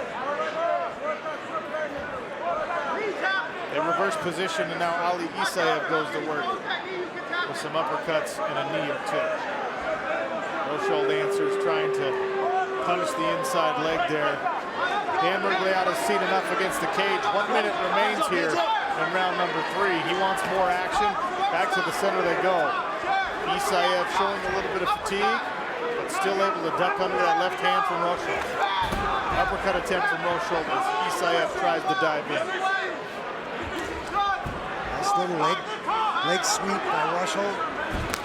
Nice right hand from Isaev. That one was on the button. And we saw what happened against Denis Goltsov when he let his hands go. Immense power behind that 265-pound frame.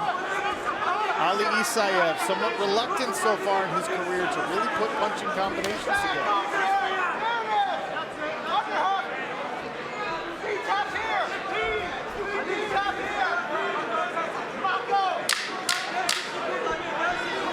A 4th round ahead at heavyweight, that means something. We'll find out what when we come back. For the first time in that man's career, he will be fighting in a 4th round. Jared Roshold, 30 fights deep in his MMA career, never been to a 4th round. Ali Isaev, only 8 fights under his belt. He has not been to a 4th round either. Heavyweight gold on the line. And another wheel kick there from Ali Isaev. That's 4 for 4. He starts every round with one. They all landed, and that one landed on the jaw of Jared Roshold. Shrugs it off. Sean O'Connell and Randy Couture beside the PFL Smart Cage. Roshold looking to go to work. Right hand sneaks over the top, but now he just presses into the body of Ali Isaev. Both of these guys headed to the corner between rounds 3 and 4, Randy. A little worse for the wear. Fatigue, obviously, a big factor in a heavyweight bout that goes into the deep rounds. Absolutely. It's tough to find big opponents to train with, to make yourself work as hard as you need to work, especially here in championship territory in the 4th and the 5th round. Guys that are 260-plus pounds. Requires a lot of oxygen to supply all of the tissues in those big bodies. And right now, Jared Roshold pressing Ali Isaev against the cage.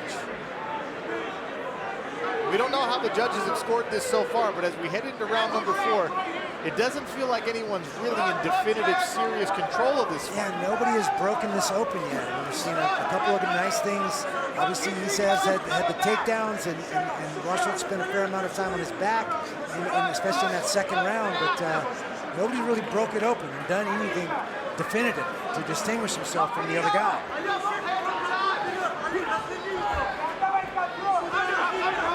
Now the stars are out tonight here at the Hulu Theater. Mick Foley, WWE Hall of Famer, and by the way, known PFL fan. He's here tonight.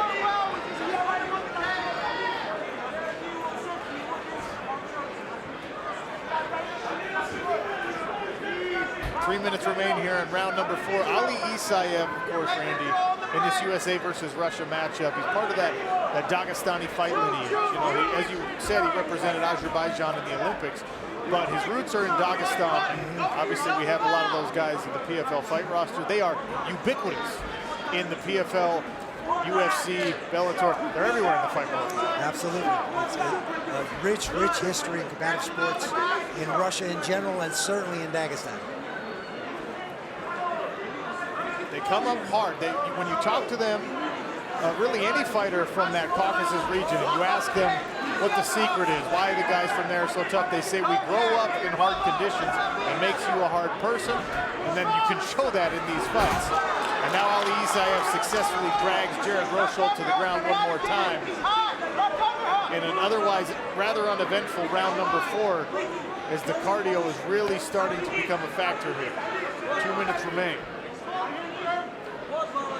We've seen 4 takedowns now by Isaev, and that's really been the difference in this fight.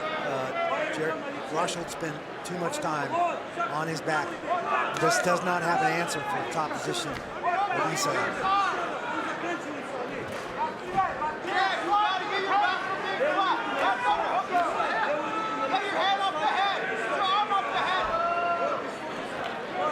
Some effective ground and pound here from that left hand of Ali Isaev.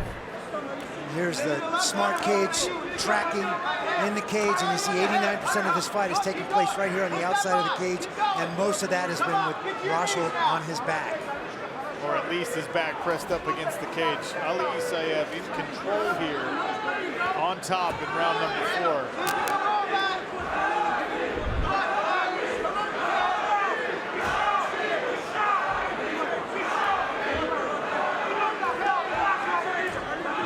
Big left hands landing there for Ali Isaev. Trying to some heavy pressure. Rosholt's in trouble. Is it enough? Yeah, I think the referee's looking at it. He's going to step in and stop the fight. Ali Isaev pours it on for a heavyweight championship.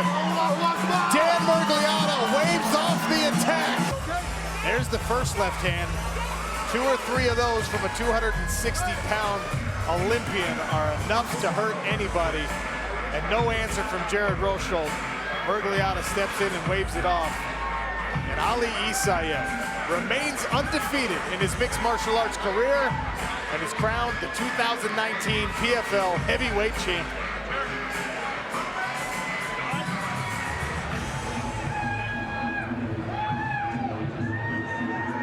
One final look at that. And for Ali Isaev, some skills emerging, 2 straight knockouts to finish the season. A last-second semifinal victory over the 1 seed Denis Goltsov, and that in the 4th round of the championship. Lillian Garcia has the call inside of our PFL Smart Cage. Ladies and gentlemen, the stoppage comes officially at 4 minutes and 9 seconds into round number 4. By TKO, the winner of $1 million and the new 2019 PFL heavyweight champion of the world, Ali Isaev. Ladies and gentlemen, presenting a check for $1 million. CEO Peter Murray of the Professional Fighters League.